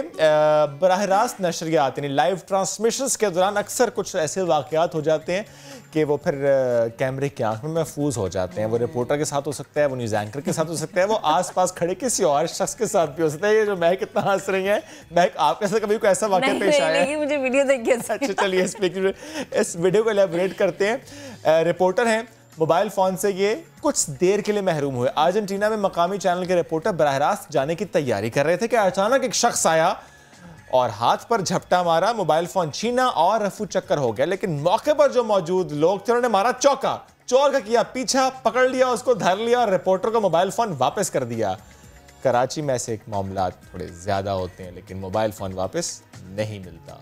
आपके साथ हुआ है? मेरे साथ भी ऐसा हुआ लेकिन लाइव नहीं हुआ था। अच्छा, कोई बात नहीं हुआ था वो, लेकिन हुआ है। ज़ाहिर गन सामने आ जा के मोबाइल फोन दो तो देना पड़ता है। फिर दे देना चाहिए आपको, दे देना चाहिए। चलिए जी, एनीवेज ब्रेक लेते हैं, वापस आते हैं कुछ देर में। Stay with us. Welcome back once again. और अब बात करेंगे जरा सियासी माहौल की। सियासी माहौल में कोविड-19 से कैसे बचा जाए, क्या होगी पार्टीज की हिकमत अमली, इस पर बात करते हैं। जलसे हो रहे हैं, रैलियां निकाली जा रही हैं सियासी पावर शो के लिए। छोटे शहरों से बड़े बड़े शहरों में मौज में लाए जाते हैं, उन्हें इकट्ठा किया जाता है और फिर पार्टी पॉलिसीज का ऐलान किया जाता है। लेकिन इन सब में जो चीज़ पीछे रह जाती है वो होती है हिकमत अमली कोरोना से बचने की। सिंध के हुक्मरान जमात पीपल्स पार्टी अवाम को सड़कों पर तो ला रही है, लेकिन ऐसे में कोरोना की दूसरी लहर को शिकस्त कैसे दी जाएगी? किस तरह से सिंध हुकूमत इस चीज को यकीनी बनाएगी कि मास्क पहना जाए और इस तरह के जलसे जुलूसों में समाजी फासले को बरकरार रखा जाए? मास्क पहनते हुए मौजमे को इकट्ठा कैसे किया जाए और आवाम को कैसे बताया जाए कि आपने मौजमे में इकट्ठे होते वक्त कौन सी अहम तदाबीर अपनानी है? इसी पर बात करेंगे। पाकिस्तान पीपल्स पार्टी के रहनुमा तैमूर तालपुर ने हमें ज्वाइन किया है। तैमूर तालपुर साहब, बेहद शुक्रिया, गुड मॉर्निंग। कहिएगा, कोरोना दोबारा से सर उठा रहा है, पाकिस्तान में दूसरी लहर ज्यादा खतरनाक साबित हो सकती है, ऐसा कहना है। NCOC के इजलास में ऐसी बातें भी सामने आई हैं। सबसे अहम चीज हम देख रहे हैं कि पीपल्स पार्टी जलसों पर बड़ा फोकस कर रही है। ऐसे में किस तरह से लोगों को बताया जाएगा कि मास्क पहनना है, मास्क पहन के समाजी फासले को बरकरार रख के आपने सियासी शो में शिरकत करनी है? पीपल्स पार्टी इसको किस तरह से यकीनी बनाएगी? बिस्मिल्लाहिर्रहमानिर्रहीम, thank you very much for taking me on the show today morning. सबसे पहली बात तो आपने देखा होगा जो जलसा कराची में पीपल्स पार्टी ने किया था, आपकी टीम्स वहाँ पे मौजूद थी, सारे नेशनल चैनल्स वहाँ पे मौजूद थे। हमने लाखों की तादाद में वहाँ पर मास्क बांटे। हमने एंट्री गेट्स में से किसी को एंटर नहीं होने दिया। ये शर्त नहीं थी कि वो मास्क पहन के, वो शर्त ये थी हमारा मास्क लेके पहनेंगे और उसके बाद उनको हमने एंट्री दी। अब ऑफकोर्स जारी बात है, एक सियासी हुकूमत है, वो जबरदस्ती तो मास्क पहनवा नहीं सकती, पर जो हमारी जिम्मेदारी थी उनको सैनिटाइज करके सैनिटेशन के थ्रू हमने अंदर भेजा विद द मास्क। पहली बात। दूसरी बात, आपको ख्याल करना चाहिए कि कोरोना तो ऑफकोर्स बहुत ही एक खतरनाक बीमारी है, पर उससे ज्यादा खतरनाक बीमारी है PTI और PTI की हुकूमत पाकिस्तान में। कोरोना से शायद अल्लाह खैर करे इतने लोगों की डेथ नहीं हुई जितने लोगों की डेथ भूख, प्यास और इस महंगाई के दौर से इसमें कोई शक नहीं सर। हमें ऑफकोर्स SOPs का भी ख्याल करना है, पर इस हुकूमत से भी निजात दिलानी है PDM के। सर ये ज़ाहिर सियासी मामला अपनी जगह, तैमूर साहब ज़ाहिर बहुत अप्रिशिएट किया गया जब कोविड-19 की फर्स्ट वेव में सिंध हुकूमत ने बर वक्त और दुरुस्त फैसले किए। वो लॉकडाउन से मुतालिक भी थे, वो लोगों को आगाही से मुतालिक भी थे, फैसिलिटेट करने से मुतालिक भी थे। बहुत अप्रिशिएट किया गया। दैट इज़ द रीज़न कि बाकी सूबों ने आपको फॉलो किया, बहुत अप्रिशिएट किया गया। लेकिन सर, आपको नहीं लगता कि सेकंड वेव के दिनों में इस माहौल में सियासी जमातों को ये सोच लेना चाहिए और ये कह देना चाहिए कि सियासत इस तरीके से नहीं होगी, जलसे जुलूस नहीं होंगे, रैलियां नहीं होंगी, इकट्ठे लोग नहीं होंगे? बात यह है कि हर कोई आपके प्राइम मिनिस्टर को जो ना फॉलो करता है, तो वही वजीर आजम जिसने कहा था कि ये एक नजला है, जुकाम है, घबराने की जरूरत नहीं है, कुछ भी परेशानी मत करें, ये मौसम के साथ चेंज हो जाएगा, ये नज़ला जुकाम आपका खुद ही सही हो जाएगा, जैसे कोई जोशानदा का ऐड दे रहे हो। उस टाइम पर सिंध हुकूमत ने और मुराद अली शाह साहब ने सख्ती की, हाथ बांधते रहे, रिक्वेस्ट करते रहे, जिसको ऑफकोर्स बाकी सूबों ने भी देर से जाके फॉलो किया। आपको शायद याद होगा जिस टाइम पर हमने पूरा लॉकडाउन लगाया हुआ था पूरे सिंध के अंदर, उस वक्त गवर्नर सिंध इमरान इस्माइल ने मीटिंग कॉल की थी ताजरों की। उस मीटिंग में उनको कहा था कि आप जबरदस्ती अपनी दुकानें खोलें, अपने रेस्टोरेंट्स खोलें और जो भी कॉन्सिक्वेंसेस होंगे उसको हम फेस करेंगे। ताजिर बिरादरी का बहुत प्रेशर फेस करना पड़ा था में, और हम अभी भी निभाएंगे। आप भी देखा होगा वो ताजिर बिरादरी का प्रेशर था सर। जगहों को ऑन टाइम बंद कर रहे हैं, SOPs पे हम अलम सर नहीं हो रहा। Taimur sir, I am sorry to interrupt you here, but वो जो आप बात कर रहे हैं कि SOPs पर अमल दरामद, सर वो नहीं हो रहा। अगर NCOC ने कहा है कि मार्केट्स इतने बजे बंद होंगी, पार्क्स इतने बजे बंद होंगे, शादी हॉल्स इतने बजे बंद होंगे, तो सर ये मामला हमने सिंध में नहीं देखा, उस टाइम पर नहीं हो रहा बंद। नोटिफिकेशन का इंतजार किया गया सिंध हुकूमत का और नहीं हुआ। देखिए, परसों जो है डे फॉर यस्टरडे मेरी ड्यूटी लगाई गई थी कि मैं जाके विजिट्स करूं। कल मेरे ख्याल से मेरे किसी कुलीग की ड्यूटी लगी हुई थी, तो जब मैंने विजिट किया था 80% of the shops, the restaurants, the marriage halls were closed on time. 20% ऐसे थे जो फिर भी खुले हुए थे। उनको वार्निंग दी हमने। कल मेरे ख्याल से कोई 16 रेस्टोरेंट्स को हमने जो है 50-50 हजार फाइन डाला सर। अगर शेयर कर लें एग्जैक्ट फिगर, परसेंटेज में नहीं सर, एग्जैक्ट फिगर अगर शेयर कर सकें। परसों आपकी ड्यूटी थी, आप गए थे, फाइन हुए थे, कितने रेस्टोरेंट्स को फाइन हुए, कितने पार्क्स में आपने मॉनिटर किया? परसों नहीं हुआ। परसों क्योंकि पहला दिन था। अच्छा, तो आपने लेवरेज दिलवाई थी उनको डिस्ट्रिक्ट एडमिनिस्ट्रेशन से। कल बहुत से रेस्टोरेंट्स को फाइन हुए, मेरे ख्याल से 16 रेस्टोरेंट्स तो मेरे को पता है जो साउथ और वेस्ट में आते हैं जिनको 50-50 हज़ार का फाइन हुआ है 2 डिस्ट्रिक्ट्स में, हो सकता है ये फिगर और बहुत ज्यादा हो। पहला दिन हमने सिर्फ वार्निंग दी थी, सेकंड डे पे फाइन था, और अगर अमल दरामद ना हुआ तो इस बार अरेस्ट भी होंगे। बहुत दुख से और बहुत मजबूरी से मुझे कहना पड़ता है कि ये जिम्मेदारी है हमारे शहरियों की, हमारे भाइयों की, कि वो इन SOPs पे अमल दरामद कराएं ताकि ये फिगर्स जो भी सर्च कर रहे हैं वो वापस नीचे आए। सर एक सवाल लीजिएगा तैमूर साहब, एक सवाल लीजिएगा। ये सारे मामला अपनी जगह, आपकी कोशिशें हैं, इस पे हम ज़ाहिर शक नहीं कर सकते, नीयत पर हम शक नहीं कर सकते, लेकिन सर अगर जलसे जुलूस होते रहे और वो रातों का माहौल रहा, पूरी रात जलसे होते रहे, दिन की में तैयारियां होती रही, मुख्तलिफ शहरों से टोलियां आती रहीं, लोग बसों में भर के आते रहे, वो आप जितना मर्जी मुझे कह लें कि एंट्री पॉइंट्स पर मास्क दिए जा रहे हैं, सैनिटाइजर का इस्तेमाल किया जा रहा है, सर वो नाकाफी रहेगा। अगर रातों को जलसों का माहौल गर्म रहेगा तो फिर ये 6 बजे, 8 बजे, 10 बजे आप कैसे बंद करेंगे पार्क्स को, दुकानों को, मार्केट्स को? जवाब क्या होगा आपके पास? जवाब तो यही है कि आपका वजीर आजम जब जलसे जुलूस कर रहा है, बगैर मास्क के बैठ रहा है, बगैर मास्क के उनके सारे कोलीग्स उनके साथ बैठे हुए हैं, तो वो क्या एग्जाम्पल दे रहे हैं? अगर PDM का जलसा हो रहा है, चेयरमैन बिलावल अपना मास्क सिर्फ तब उतारता है जब वो स्पीच शुरू करता है और स्पीच खत्म करते ही पहन लेता है। जो स्पीच मास्क उतारते हैं उनके साथ जितने लोग आजू बाजू में वो सारे मास्क पहन के बैठे होते हैं। तो ये लीडरशिप को दिखाना होता है, लीडरशिप को कन्वे करना होता है। हमारे जब लोग नहीं मानते मास्क पहनने पर तो हम लीडरशिप से उनको रिक्वेस्ट करवाते हैं जिस पर वो मास्क पहनते। अगर जलसे में लोग मास्क नहीं पहन रहे तो हम उनको रिक्वेस्ट करते बार बार कि जाके मास्क पहने। तो ये जो माहौल है इसमें जो इस इकोनॉमी का खाना खराब हो चुका है और जो प्राइसेस की जहाँ पे हाइक हो गई है, आपके मेडिकल जो आपकी लाइफ सेविंग ड्रग्स हैं उनको 250% बढ़ा दिया गया है। आपके जो प्राइसेस हैं खाने की अशिया की, उनमें 3 और 4 टाइम्स की सर्ज आ गई है पिछले चंद महीनों में और सर आप कंट्रोल करें 2 सालों में। अगर sir I am sorry but control करें सर। सबसे ज्यादा करप्शन सर आपकी हुकूमत है सिंध में, सर अपने एडमिनिस्ट्रेटर को एक्टिव करें, सर अपनी प्राइस कंट्रोल कमेटीज एक्टिव करें, बाहर जाएं। अंडे अगर आपका रेट 80 रुपए है सर, वो 200 रुपए के मिलते हैं।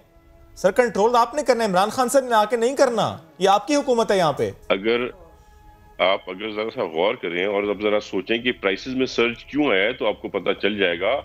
आपको पता है कि हमारी जो वीट थी किस प्राइस में बेची सर? नहीं आई एम सॉरी, लेकिन सर ये मामला अपनी जगह। सर अगर कमिश्नर कराची ने एक लिस्ट आज सुबह दी है जिसमें लिखा हुआ है कि अंडे 80 रुपए के मिलेंगे, सर वो नहीं मिलते, फिर जिम्मेदार इमरान खान नहीं है।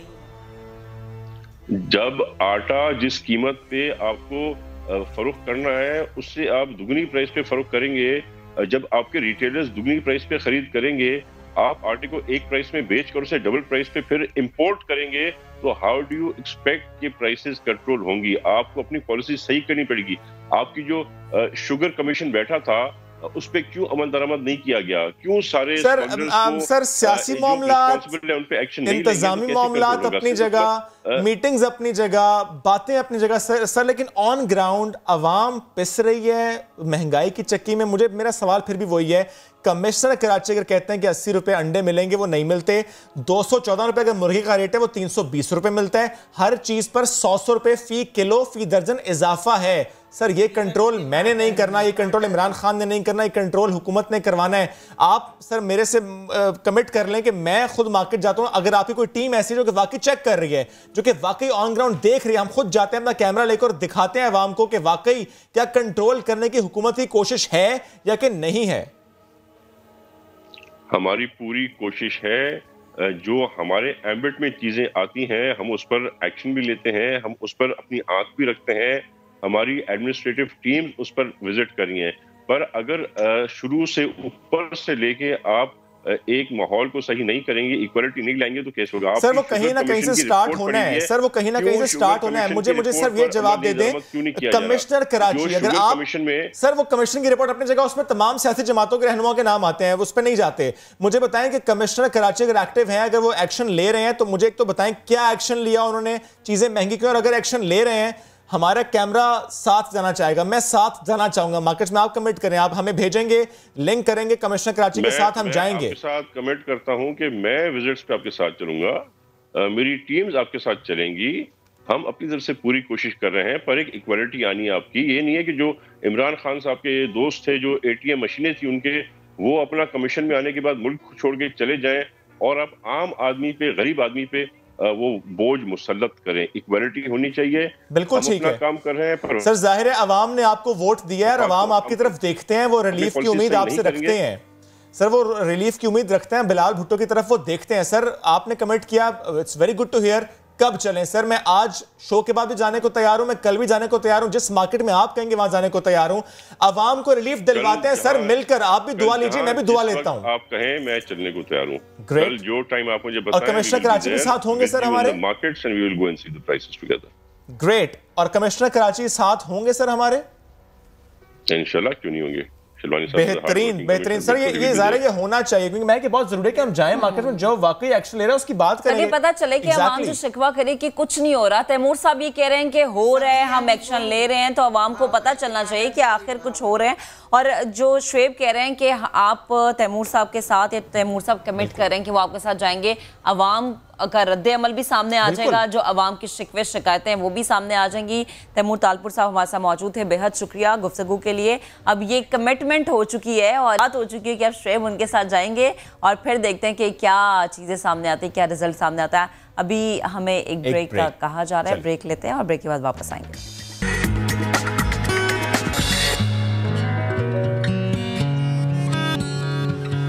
Welcome back once again. और आज हम उस मसले की बात करेंगे जिसका सामना लड़कियों को तो रहता है, अब लड़कों को भी होने लगे, और ये चीज़ बड़ी सोशल मीडिया पे डिस्कस हो रही है। अक्सर हम सुनते हैं कि लड़की को कद, तालीम, उम्र, रंगत के बायस रिश्तों में इनकार का सामना करना पड़ता है, लेकिन क्या आपने ये सुना है कि लोगों की तरफ से मर्द को रिश्ते के लिए मुताद्दिद बार मुस्तरद किया जा चुका है? क्योंकि सोशल मीडिया पर एक तवील बहस छिड़ गई है जिसमें कई सारफीन अपने तजुर्बात शेयर कर रहे हैं। तजुर्बे की बात है तो शुएब आपसे भी सुन लेते हैं, आपको कभी इस तरह से किसी ने इनकार किया है? पहला रिश्ता जहाँ गया वहां से हाँ हो गई थी, इतना प्यारा बच्चा था मैं उस वक्त। इतना प्यारा बच्चा था।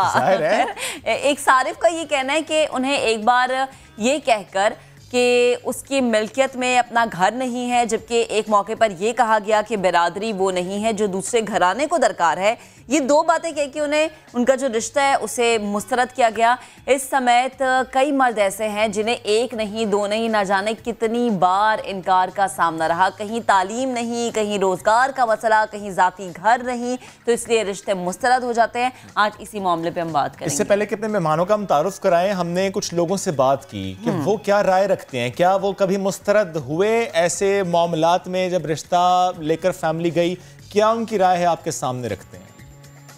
एक बार ऐसा हुआ कि वो रिश्ता देखने आए, मुझे उन्होंने पूछा भी ये लड़का क्या करता है। मेरी वालिदा ने बताया कि हम अपना कारोबार करते हैं, अपना सारा सिस्टम ऐसे।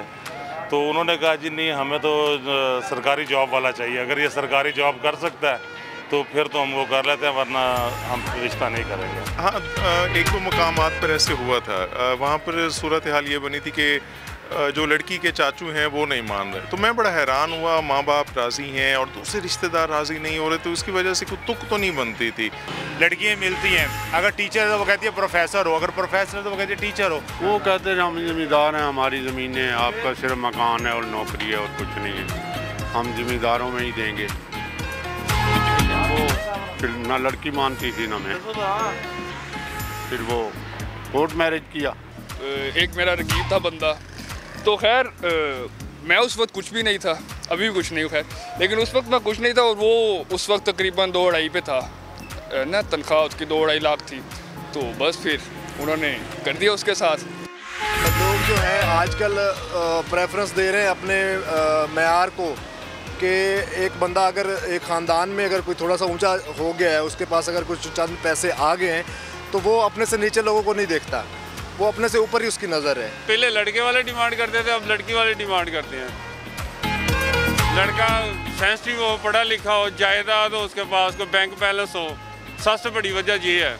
नहीं, अल्हम्दुलिल्लाह आज तक मेरे साथ तो ऐसा कुछ नहीं हुआ, कभी किसी जगह पे भी किसी मौके पे रिश्ते में नाकामी नहीं हुई, और जहाँ भी मोहब्बत का हाथ डाला है कामयाबी मिली है वहाँ से। फर्स्ट टाइम जब मेरा रिश्ता देखने आए थे, मुझे तो फैमिली वाले पसंद कर गए थे लड़की वाले, लेकिन जब मेरी फैमिली को लड़की देखनी पड़ी तो उनको उसकी हाइट पसंद नहीं थी आई, इस वजह से वो कर नहीं सके पसंद, तो रिश्ता उधर ही ख़त्म हो गया था। जो रिश्ते देखने वाले आते थे ना, तो वो मुझे कहते थे कि तुम चल नहीं सकते, तुम्हारा रिश्ता हो ही नहीं सकता।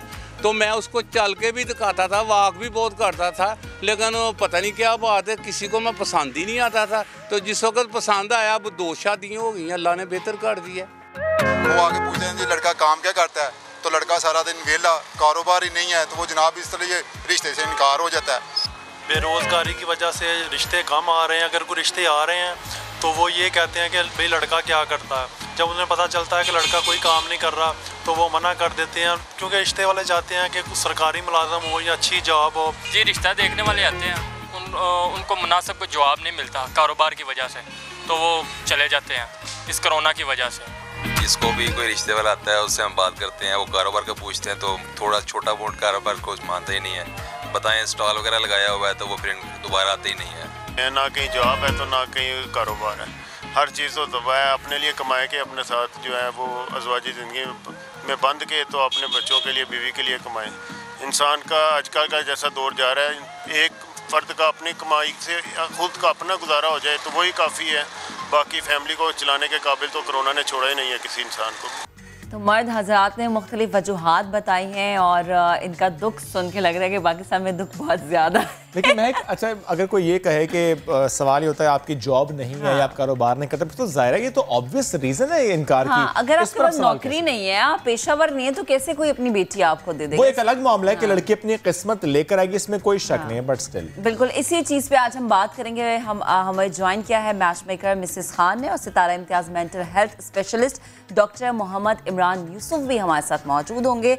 मिसेस खान, सबसे पहले आपकी जानिब आती हूँ। आप बहुत सारे ऐसे रिश्ते आपने देखे होंगे जो कि लड़कियों के रिजेक्ट होते होंगे और अमूमन ख्याल भी यही होता है कि यार लड़की को रिजेक्ट कर दिया क्योंकि कद छोटा है, तालीम नहीं है, उम्र नहीं है या ज़्यादा उम्र की है।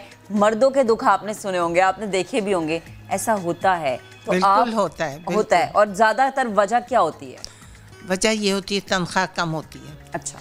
अच्छा तालीम अगर होती है, अगर वो बहुत अच्छे रेनाउंड यूनिवर्सिटी वगैरह अच्छी यूनिवर्सिटी का ना बच्चा पढ़ा हुआ हो और लड़कियां लम्स की हों, ग्रेजुएट IBA की हों, कहीं बहुत अच्छी यूनिवर्सिटी, और अगर बाहर से पढ़ के आ गई हों तो उनके दिमाग जो है आसमानों पर होते हैं।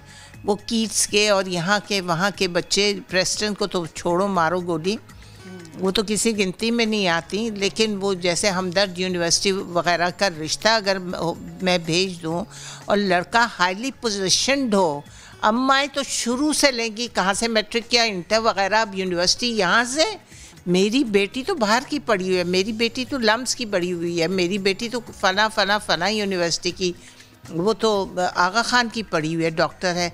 तो मिसेस खान मैं कैसे ऐसे लड़के से कर दूँ जिसकी यूनिवर्सिटी ऐसी है? मुझे तो समझ में नहीं आ रहा कि वो ऐसी यूनिवर्सिटी हालांकि वेल प्लेस्ड है। आखिर वही सब्जेक्ट्स जो हैं, वही प्रोफेसर्स जो हैं वहाँ पे भी लेक्चर्स देते हैं, यहाँ पे दूसरी यूनिवर्सिटीज़ में भी लेक्चर्स देते हैं।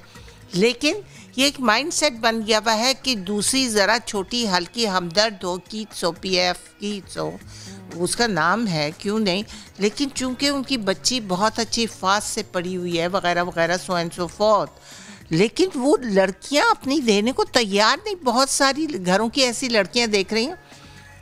मिसेस खान, हमारी बच्ची तो वहाँ लंदन स्कूल ऑफ इकोनॉमिक्स से पढ़ी हुई है मिसेस खान, उसने मास्टर्स लंदन से किया हुआ है। तो ये छोटी मोटी यूनिवर्सिटीज़ फिर बिठाए रखो अपनी बेटियों को, भाई कमा रहा है, खिला रहा है। या दूसरी वजह ये होगी बच्चे बाहर छोटे बहन भाई वगैरह जाएंगे, कान में फूंक देंगे, अरे किसी खटारा गाड़ी में आया ऐसा होगा। अरे भाई अभी तो वो कमाने लगा है, अभी छोटी गाड़ी में ही आएगा। मेरे बेटे के पास भी किया क्लासिक थी, अब उसके पास देखो करोला, उसकी बीवी के पास विट्स वगैरह। ये देखें, आपको टाइम लगता है। डे 1 से आप क्या करोला या मर्सिडीज में आएंगे, BMW में आएंगे। अभी तो you have to make your life, you and your husband has to struggle to make a life, to make a family, to make a house. Why don't you understand? या तो आप बाप की दादा की गाड़ियों में आ जाएं, पॉम्प एंड शो और अपना झूठा स्टेटस दिखाएं। ये नहीं होना चाहिए। हाँ बिल्कुल, जो बाइक है बाइक पर आए। क्या बाइक वालों को कल गाड़ी नहीं मिल सकती? क्या बाइक वाले कल गाड़ी नहीं चलाते?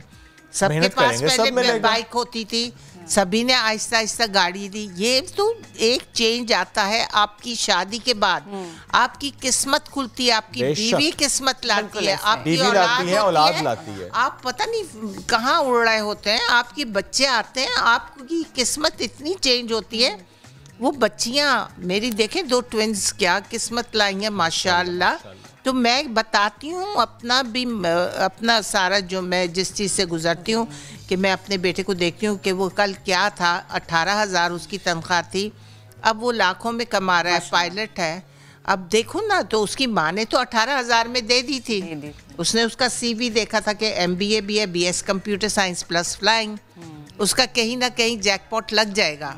और अभी तो उसकी शुरुआत है, अभी तो 26-27 साल का है। तो अब माँ ये क्यों नहीं सोचती कि अभी तो इनका स्टार्ट है, अभी तो इन्होंने शुरू किया हुआ है, अभी इनके पास खटारा गाड़ी या बाइक ही होगी, आगे बेहतर होगा। अच्छा आगे अगर ये सोचें कि आगे बेहतर होगा, अल्लाह पर तवक्कल करें तो फिर ज़रूर बेहतर। अगर सोचें कि ये है तो सारी ज़िंदगी अगर आप सोचेंगे यही रहेगा, फिर आपकी बेटियों की शादी नहीं होने लगी।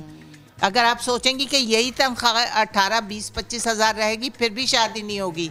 भाई MBA किया हुआ बच्चा 20-22 हज़ार 25 हज़ार मैक्सिमम ले लेगा, लेकिन give him some time, he will have gain experience से फिर बच्चा कहीं से कहीं पहुंच जाता है। ठीक। अच्छा मिसेस खान, जैसे अभी हम दिखा भी रहे थे कि लोग ये शिकवा कर रहे थे कि अच्छा वो सुनते हैं कि हमारी नौकरी नहीं है तो अपनी बेटी नहीं देते, ये तो एक वैलिड रीज़न है ना? हाँ, ये वैलिड रीज़न है। और लड़के को भी ज़रा थोड़ी सी तकद्दुर करनी चाहिए कि मैं अपने CVs हर जगह पहुँचाऊँ, भले छोटी जॉब पे लग जाऊँ फिल वक्त, लेकिन भिजवाने से पहले कुछ कर रहा हो। हाँ, लेकिन अल्टीमेटली जब वो he keeps on trying and he has experience, और जब एक्सपीरियंस होता है तो बच्चा कहीं ना कहीं उसमें जुस्तजू होती है आगे बढ़ने की, तो वो बढ़ जाता है। ये एक जुस्तजू होती है, वो उसकी एक लगन होती है, वो CVs वगैरह देता है, वो लोगों से बात करता है और फिर जॉब्स मिलती हैं। ऐसा नहीं कि जॉब्स नहीं मिलती। अब आजकल तो हम देखते हैं एंटरप्रेन्योर्स लोग बन जाते हैं, बिल्कुल ऐसे। और बहुत सारे वालिदैन ऐसे होते हैं कि अच्छा तुम नौकरी कर लो, अपने कदमों पे खड़े हो जाओ, फिर आ जाना, फिर रिश्ता भेज देना अपना। ऐसा भी हमने देखा है, ऐसा भी होता है। लड़के बढ़ते हैं और देखते हैं कि भाई हमारी शादी नहीं हो रही या कहीं ना कहीं हमें प्रॉब्लम्स आ रहे हैं, तो they work hard for it to achieve their goals. ठीक। डॉक्टर इमरान यूसुफ भी हमारे साथ मौजूद है। डॉक्टर साहब, आपकी जानिब आते हैं, ऐसा क्यों है, ऐसी सोच क्यों बन चुकी है कि आप ये कहते हैं कि अच्छा लड़का अगर अच्छा कमा रहा है, अच्छी गाड़ी है, अच्छा घर है, आप फिर ही अपनी बेटी देंगे, अगर बेचारा बाइक पे है, ये छोटी मोटी गाड़ी पे है, तो फिर ये क्यों सोच बन जाती है कि आप अपनी बेटी नहीं दे रहे, आप रिजेक्ट कर देते हैं, अच्छी यूनिवर्सिटी से नहीं वो पढ़ा हुआ, रिजेक्शन का ये भी सबब सामने आता है। और ज़्यादा सबब ये भी आता है कि आप किराए के घर पे हैं, लोग नहीं देते। ये एक पॉइंट डॉक्टर इमरान साहब प्लीज आप भी ऐड कीजिएगा। अच्छा, एक लड़का जो है वो लड़की के वालिद के पास गया और रिश्ता लेके गया कि मैं आपकी साहबजादी से शादी करना चाहता हूँ। तो उसने पूछा कि अच्छा ये बताओ कि तुम्हारी माहाना आमदनी कितनी है? तो उसने कहा कि जी मेरी माहाना आमदनी 30,000 रुपये है। तो उसने कहा कि तुम्हें मालूम है कि अपनी बेटी को मैं 25,000 रुपये जेब खर्च देता हूँ? तो वो लड़के ने कहा अंकल मैं उसको मिला के ही बता रहा हूँ कि 30,000 रुपये मेरे तो अब अगर लड़कों को पहले तो वेलकम टू द रियलिटी, बहुत हो गया जनाब। आप मवेशी मंडी की तरह जाते थे, लड़की को चला के देखते थे, समोसे फ्री के खाते थे, चाय पीते थे, 2-4 नुक्स निकालते थे, लंबी है, काली है, मोटी है, पतली है, गोरी है, यूं है, यूं है, यूं है। उसके बाद चल के आते थे, फिर कहते चलो दूसरे टेंट में चलते हैं, वहाँ घुमा फिरा के देखते हैं ना। ये मवेशी मंडी थी ना। आज आपको ख्याल आया कि जी वो लड़की कुछ बाइख्तियार हो गई है, कुछ उसको थोड़ी सी समझ आ गई है, कुछ उसकी भी कुछ सिलेक्शन क्राइटेरिया बन गया है, कुछ वो भी पढ़ लिख गई है। अब आप उसकी इनकम है ना, और आप उसकी इनकम शेयरिंग की भी बातें कर रहे हैं ना। अब लड़का वो कब कह रहा है कि जी तुम घर पे रहोगी, मैं मेहनत करूँगा, कुछ भी करूँगा, तुम्हें घर में मलका बनाऊंगा और लेके आऊँगा और तुम्हारे खर्चे जो है वो पूरा करूँगा, घर मिल के जो है वो तुम घर संभालना, मैं जो है वो काम करूँ। लड़का ये बातें कब कर रहा है? वो तो प्लानिंग करके बता रहा है तुम जो जॉब करती हो 1 लाख रुपये तुम्हारी आएगी तनख्वाह, 80,000 रुपये मेरी आएगी, दोनों मिलके 1 किस्तों की गाड़ी निकालेंगे, 1 किस्तों में फ्लैट लेंगे, बैंकों से लोन लेगा। वो तो आज उसको कह रहा है कि तुम्हें शेयर करना पड़ेगा। तो जब भाई आज शेयर करना पड़ेगा तो फिर उसको भी बहुत सारी चीज़ें डिमांड है, उसको भी आपकी लुक के ऊपर एतराज़ होगा, उसको भी आपकी वॉक पे एतराज़ होगा, उसको भी आपके प्लान के ऊपर एतराज़ होगा। आज के दौर में भी मैं आपको बता रहा हूँ, अभी एक मेरे पास केस मेंटल हेल्थ सेंटर के अंदर आया, लड़के ने जान जो है वो मार के अपने ज़बरदस्ती जो है वो माँ बाप के पीछे पड़ के कहा कि मेरी शादी करो कज़न के साथ। अब वो इतनी ब्लैकमेलिंग के ऊपर आ गया कि वो अपनी बहन की बेटी भाई जो है वो लेके आ गया। ये कोरोना हो गया, कोरोना से 6 महीने सब लॉकडाउन है। अब लड़का जो है वो वापस आ गया। अब फिर झगड़ा कह रहा है कि जो मेरे तो चाम ही ख़त्म हो गया। अरे यार कोई गुड्डा गुड्डी का खेल है कि यार चाम ही जो है वो ख़त्म हो गया, राइट। मतलब आप अंदाज़ा करें कि अगर आप समझते हैं कि जी रिश्ते अब इस तरह कर देने चाहिए कि लड़का जो है वो जैसा भी हो, अब क्यों कॉम्प्रोमाइज़ करेंगे? हम कह रहे हैं जी लड़की को कॉम्प्रोमाइज़ करना चाहिए। क्यों कॉम्प्रोमाइज़ करें भाई? अगर आप लड़का अगर कॉम्प्रोमाइज़ करने के लिए तैयार है तो कॉम्प्रोमाइज़ करेगा ना। अगर लड़की खाली कॉम्प्रोमाइज़ करेगी, ये नहीं हो सकता लड़की काम भी करेगी, लड़की सपोर्ट भी करेगी, उसके बाद लड़के के नखरे भी उठाएगी। वो पहले दौर था भाई जब लड़का कुछ नहीं करता था, आवारा था, लुच्चा था, लफंगा था, इसकी शादी कर दो सही हो जाएगा।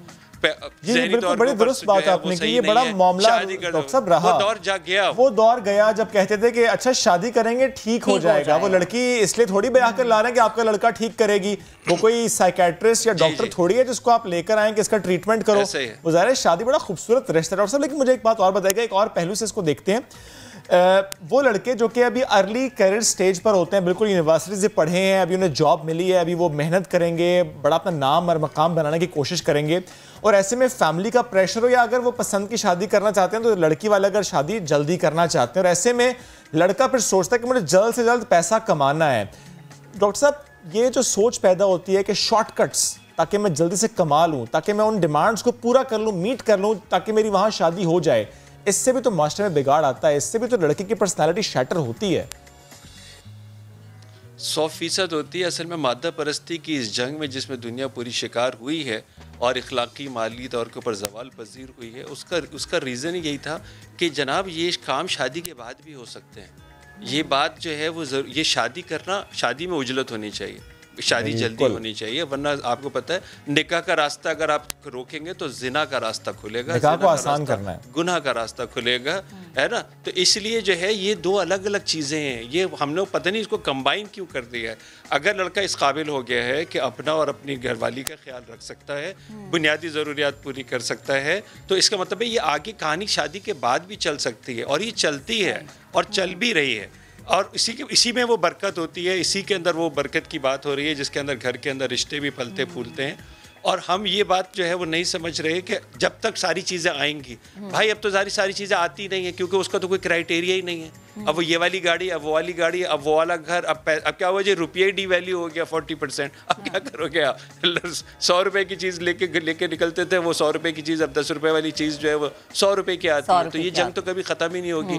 लड़की की उम्रें बढ़ जाती हैं, पेचीदगी आनी शुरू हो जाती हैं, औलाद में पेचीदगी आनी शुरू हो जाती हैं, बंदे के स्ट्रेस की वजह से पेचीदगियाँ शुरू हो जाती हैं, रिश्तों के अंदर वो खुशी, वो बरकत जो पैसों में। डॉक्टर साहब हम देखते हैं कि फिर ये शिकवा किया जाता है लड़की के माँ बाप की जानिब से कि अच्छे रिश्ते नहीं मिल रहे हैं, कोई अच्छा लड़का नहीं मिल रहा। अच्छा, आपने एक बात की पहले कि लड़का और लड़की फिर मिलके कमाते हैं तो घर की गाड़ी भी चलना शुरू हो जाती है, लेकिन एक ये भी सोच फिर डेवलप होना तो होती है कि लड़की शादी के बाद क्यों कमा रही है, क्यों से कहा जा रहा है कमाने के लिए, ये भी एक सोच है। और फिर ये लड़की के घर वालों की तरफ से बात आती है जी कि लड़की जो है वो शादी के बाद नहीं कमाएगी, या अगर मेरी बेटी ने कमाना है तो घर बैठ के कमा ले, अगर अपना करना है तो घर बैठ के कर ले।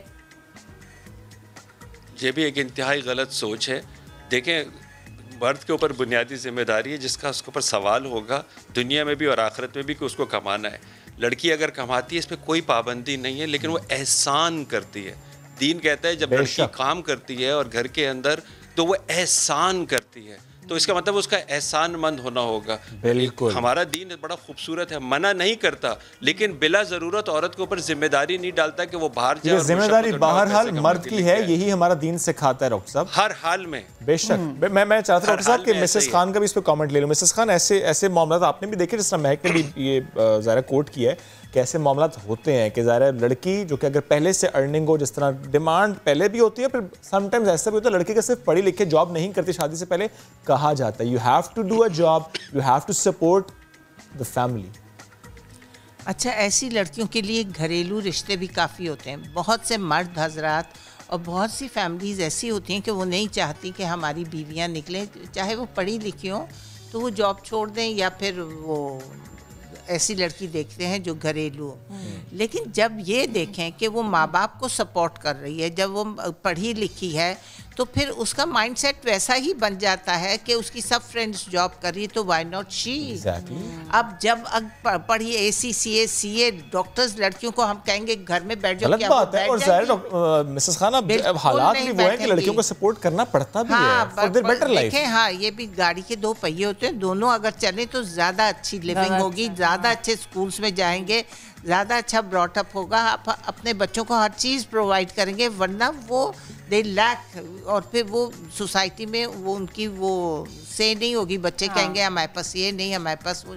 अगर माँ भी कुछ टाइम अपने जॉब को दे देती है, अगर वो डॉक्टर है आधा दिन की जॉब कर ले, टीचर है आधा दिन जॉब कर ले, आधा दिन घर को दे दे, तो चीज़ें बेहतर से बेहतरीन हो जाएंगी, गुड मनी, और उसका घर का फैमिली लिविंग जो होगी, उसके स्टैंडर्ड्स जो होंगे वो थोड़े से अपग्रेड हो जाएंगे, बजाय इसके एक लेथार्जिक वुमन पढ़ लिख कर और कहे I don't want to work. फिर आप डॉक्टर बनकर बनाए गोल रोटियां। हाँ, नहीं वो भी बनाए। दिस इज ऑल द सिर्फ गोल रोटियां ना बनाए, responsibility of a woman. Okay, मैं इस उम्र में अपने मियाँ को गोल रोटी बनाकर देती हूँ तो इसमें हर्ज क्या है? This is also a part of life. You should think कि भाई kitchen is also a part of our life. लेकिन मिसेस खान, अगर सिर्फ फोकस उस पर कर दिया जाए कि आप आपके ख्वाहिश तो है कि डॉक्टर बहू हो लेकिन बनवानी आपने सिर्फ रोटियां, तो फिर तो गलत बात है। नहीं, या फिर यूं करें, यू कैन अफोर्ड तो एक मासी या आया या एक आप रख सकते हैं, एक कुक रख सकते हैं, because you are earning good money. लेकिन सुबह आपको जाकर, जैसे मैं अभी इधर आई हूँ, मैंने उसको ब्रीफ किया बच्चे को कि तुमने ये काम देखना है, और जब मैं जाकर देखूंगी कि उसने आटा वाटा गूंदा हुआ है, प्याज कटा हुआ है, सब्जी बनी हुई है, ताकि मैं जल्दी से बना। बिल्कुल, ये मैनेज है ना कि आप किस तरह चीजें मैनेज करती हैं। डॉक्टर साहब, एक लास्ट कमेंट आपका भी इस पे लेना चाहेंगे। देखिए, तरजीहात होनी चाहिए कि बच्चे को वक्त है, बच्चे को वक्त की ज़रूरत है, बच्चे को मोहब्बत की ज़रूरत है, बच्चे को माँ के हाथ के खाने की ज़रूरत है। अगर आप बहुत अच्छा काम कर रही हैं, बाहर जा रही हैं, दुनिया की खिदमत कर रही हैं, अपनी लाइफ स्टैंडर्ड ऊपर कर रही हैं, बच्चों को आपको यही मालूम नहीं है कि मासियाँ उनके साथ क्या हाल कर रही हैं, तरजीहात सेट होनी चाहिए। मैंने कहा, औरत के काम पे कोई पाबंदी नहीं है, तरजीहात होनी चाहिए। बिला ज़रूरत स्टैंडर्ड के नाम पे बाहर निकल के जो अपने घरों को छोड़ती हैं, उनके घरों के अंदर जो प्रॉब्लम्स आती है वो आप हमसे पूछें। हम अपने मेंटल हेल्थ सेंटर को क्या देखते हैं, उनके बच्चों की क्या हालत देखते हैं, और ये कौन सा बेहतरीन काम हो गया कि मैं बाहर निकल के दुनिया की खिदमत करूं, जो कि नफिल है। और वो जो मेरे बच्चे मेरे घर के अंदर है, मेरे शौहर मेरे घर के अंदर, वो फर्ज छोड़ के मैं नफिल करने के बाद शुक्रिया गलत है। इस मौजू पर हमसे गुफ्तगू करने का। ब्रेक ले लें महक? हाँ, ब्रेक ले लेते हैं। ब्रेक के साथ है, आप हमारे साथ रहिएगा।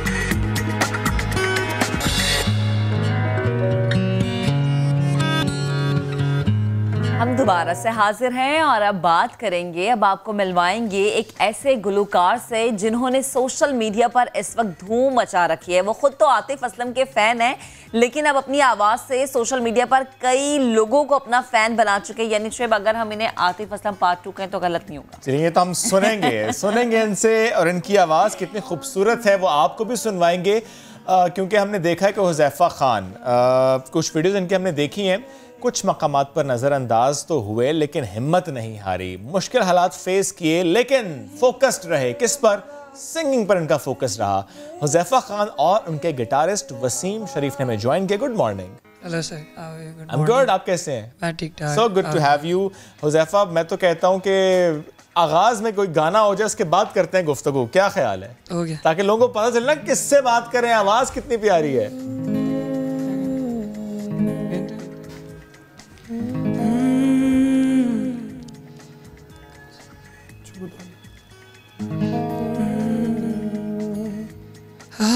छू तो लिया है ये जिस्म तूने, रूह भी चूम ले, अल्फाज भीगे भीगे क्यों है मेरे,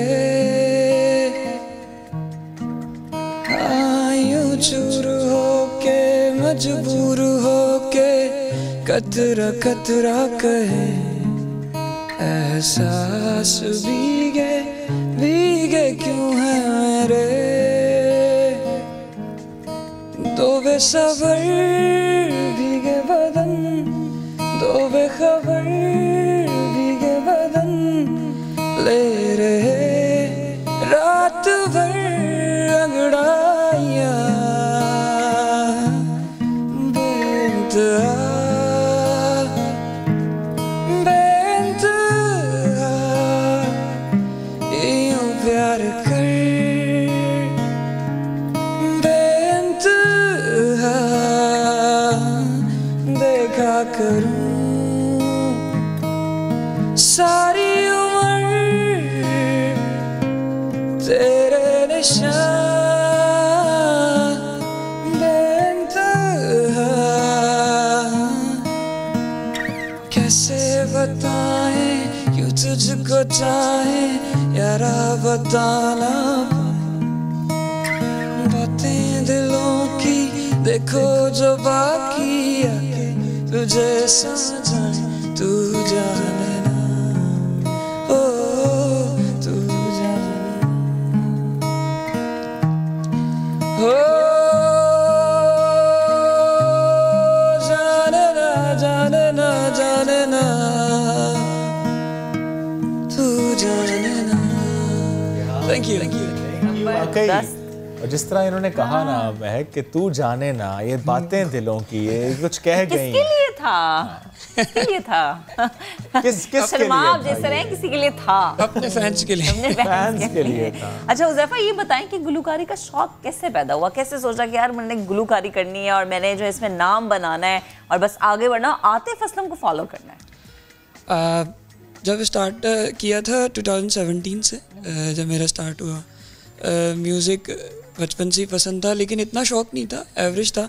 बट स्कूल फ्रेंड्स और जितने भी दोस्त वगैरह सब बहुत अप्रोच करते थे कि यार करो, ट्राई करो म्यूज़िक में। वो फिर ऐसे हुआ कि बस इंस्पिरेशन तो ज़ाहिर सुनता ही है इंसान, एक ना एक इंस्पिरेशन हर किसी की लाइफ में होती है।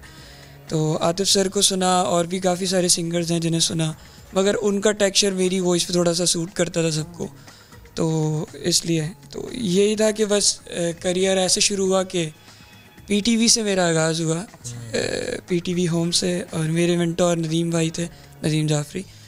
3 महीने वोकल ट्रेनिंग्स हुई, दैन उसके बाद वो शो कुछ प्रॉब्लम्स की वजह से बंद हो गया।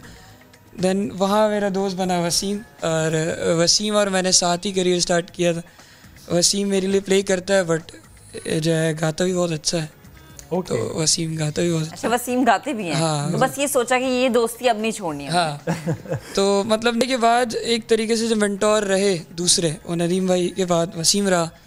वसीम से बहुत कुछ, क्योंकि सीनियर था मेरा जब मैं नया नया आया था, तो उस टाइम पे 28 या 30 बच्चों के पीछे लास्ट सीट पे बैठता था मैं। और वहाँ पे एक भाई हुआ करते थे, मौज़म भाई, इनकी बात आज भी याद है मुझे कि वो ये कहते थे कि आज तुम इन 30 पीपल्स के पीछे बैठे हो, लेकिन एक दिन तुम इन सबसे आगे होगे, क्योंकि जो टेक्सचर टोन है बस उसकी पॉलिशिंग की ज़रूरत है। तो हर आर्टिस्ट को एक वक्त लगता है, पॉलिश होने की ज़रूरत पड़ती है। बट ये है कि जितने भी लोग हैं इंस्पिरेशन को कॉपी करते हैं, करें, बट यार कॉपी कैट ना बने, क्योंकि जो चीज़ अल्लाह ताला ने आपकी इंस्पिरेशन को दे दी वो आपको नहीं मिल सकती, आपका अपने इंडिविजुअल एक ज़ाहिर है, और जो चीज़ आपके पास है वो आपकी इंस्पिरेशन को नहीं मिल सकती। तो ख़ुद को पहचानना है, खुद से मेहनत करनी है। बहुत सारी रिजेक्शंस भी आई, रिजेक्शंस, हाँ रिजेक्शंस, यही मैं हमने पूछना था। रिजेक्शंस टीवी शोज पे भी थी, क्योंकि वो इस तरीके का था कि अभी मतलब प्रॉपर तरीके से गा नहीं रहे हो, अच्छा। मतलब अभी ज़रूरत है और ज़्यादा प्रैक्टिस की, जैम्स की, या मतलब बहुत सारी चीज़ों की कमियां हैं। फिर वही बात है कि प्रैक्टिस मेक्स परफेक्ट, वो वाला सीन था। हाँ। तो मैंने इसके साथ काफ़ी जैम्स करी, प्रैक्टिस की। कितनी प्रैक्टिस वैसे करते हैं ज़फ़र रूटीन में? रूटीन में एक नॉर्मल सिंगर के लिए सबसे ज़्यादा मैटर करता है फील। रियाजत अपनी जगह, दीगर चीज़ें अपनी जगह। म्यूज़िक मैंने कभी भी ये सोच के नहीं किया कि यार किसी के लिए करना है। अच्छा, अपने लिए म्यूज़िक अपने लिए करना है, चाहे वो कोई स्कूल हो, चाहे वो कोई शो हो, कुछ भी हो, बस म्यूज़िक होना चाहिए लाइफ में। तो एक्सप्रेस करने के लिए एक सबसे बेस्ट चीज़ है अपनी फीलिंग्स को। तो बस इसलिए म्यूज़िक किया, और आज फाइनली यहाँ जब फर्स्ट टाइम हम लोगों ने एक वीडियो किया तो आइडिया नहीं था कि इतना ज़्यादा वायरल हो जाएगा। तो हम लोगों ने एक ऐसी रैंडमली वीडियो शूट किया उसमें हमने एक इंडियन सॉन्ग था वो गाया था। तो जब वो हमने पोस्ट किया फेसबुक पे तो इन जस्ट 2 वीक्स वो 1.8 बिलियन से भी ज़्यादा क्रॉस कर गया। तो उस टाइम तो एकदम सोशल मीडिया में वायरल और धड़ाधड़ कमेंट्स, टैगिंग, ये वो मैसेज, डीएम्स आना शुरू। उस टाइम समझ ही नहीं आ रहा था क्या रिस्पॉन्स करें, वही करना क्या चाहिए इस टाइम था। तो ये बहुत खुश भी था और एक नर्वसनेस भी होती है कि यार क्या करें। फिर उसके बाद जब दूसरा ब्रेक मिला तो वो सबसे लाइफ का बिगेस्ट ब्रेक था। अभी रिसेंटली जो मेरा इंटरव्यू था वो आतिफ सर ने अपनी इंस्टाग्राम प्रोफाइल पे रिपोस्ट किया। तो इंशाल्लाह सबको बताऊंगा ये कि बहुत जल्द एक बिगेस्ट न्यूज़ आएगी, सब देखेंगे। वो क्या है? आतिफ असलम के साथ? हाँ इंशाल्लाह। आतिफ असलम के साथ बिल्कुल बात हुई उनसे? बात नहीं हुई, चल रही है क्योंकि वो अभी कुछ प्रोजेक्ट्स वगैरह में बिजी हैं, लेकिन होगा इंशाल्लाह बहुत जल्द अच्छा सीन है। ठीक है, तो एक सरप्राइज होगा, अभी बता दूंगा तो फिर सरप्राइज नहीं रहेगा। अच्छा, किस तरह के गाने पसंद है आपको? मेलोडियस, जो मतलब फील करें, अच्छा लगे, मुझे ही नहीं दूसरों को सुनने में पसंद है। क्लासिकल टाइप नहीं गा पाता क्योंकि वेस्टर्न टाइप गाता हूँ। ओके, यही जॉनरा मेरा इसी टाइप। सही, तो फिर हो जाए एक और हो जाए।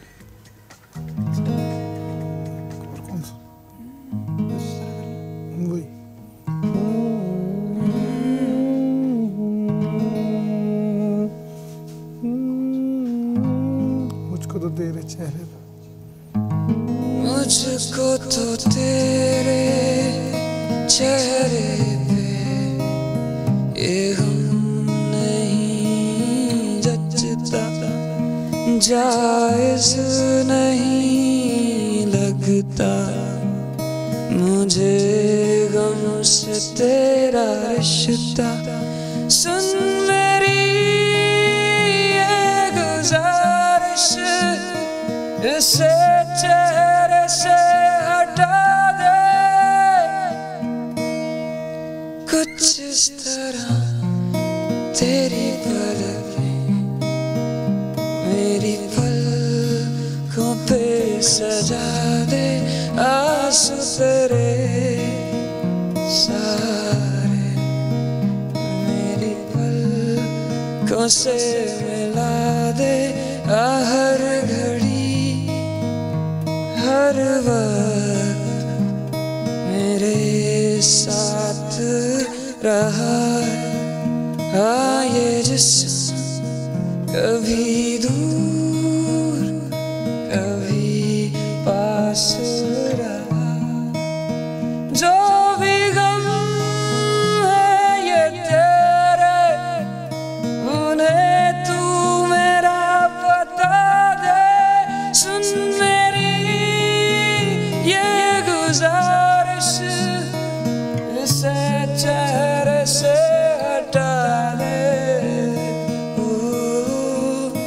कुछ इस तरह तेरी पलकें मेरी पलकों पे सजा दे, ला ला ला ला ला ला, मेरी पलकों पे सजा दे।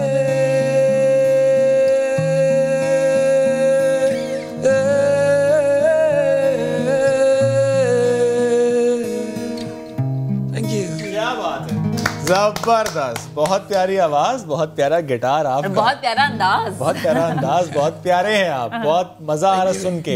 इससे पहले कि हम अपने शो का ख़त्म करें, एक मैसेज आपसे लेना चाहेंगे। अपनी ज़िंदगी को देखते हुए, अपने हालात को देखते हुए, मुश्किलात फेस करने के बाद, the way you were focused and you did it.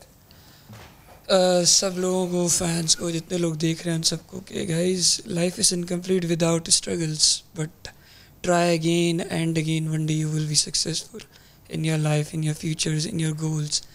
तो जो चीज़ हम हासिल करना चाहते हैं मगर उससे पूरी तरीके से कोशिश नहीं करते हासिल करने की, अचीव करने की मेहनत नहीं करते उस तरीके से, तो मेहनत करनी चाहिए। चाहे कुछ भी प्रॉब्लम्स हों, कुछ भी हों, एक्सेप्ट करती है दुनिया, लोग, लेकिन वक्त लगता है। बेशक बेशक। Thank you so much Huzaifa, thank you so much. और मैं चाहता हूँ ये हुज़ैफा जो है ना, इनको आप देखिए और ये देखते हुए सीखिए कि ये जो हुज़ैफा ने जिस तरह फोकस करके अपना काम किया, तो ये सोच लीजिए हर शख्स डिफरेंट होता है, उसकी एबिलिटीज़ डिफरेंट होती हैं, वो किसी एक तरफ उसका ध्यान होता है, उसका जो अंदाज़ है वो बड़ा मुनफरद होता है, सिर्फ पॉलिश करना होता है। हम सब में कुछ ना कुछ टैलेंट छुपा होता है, उस टैलेंट को ढूंढने की और पॉलिश करने की सिर्फ जरूरत होती है। मायूस नहीं होना अगर कोई आपके अंदर कमी है, क्योंकि अल्लाह ने आपको बहुत बढ़ के दिया उससे। तो आज का प्रोग्राम इसी के साथ हम इख्तिताम करते हैं कि आप सीखें और सीखें इस तरह कि आपका ये जज्बा बने और आपको आगे बड़े अच्छे तरीके से लेके जाएं, हमारे प्रोग्राम पे भी लेके, नए दिन में भी लेके। चलिए जी, आपसे हम इजाजत लेते हैं, मुलाकात करेंगे कल। बहुत सा ख्याल रखें, बाहर जाएं तो please wear a mask, stay blessed, Allah Hafiz.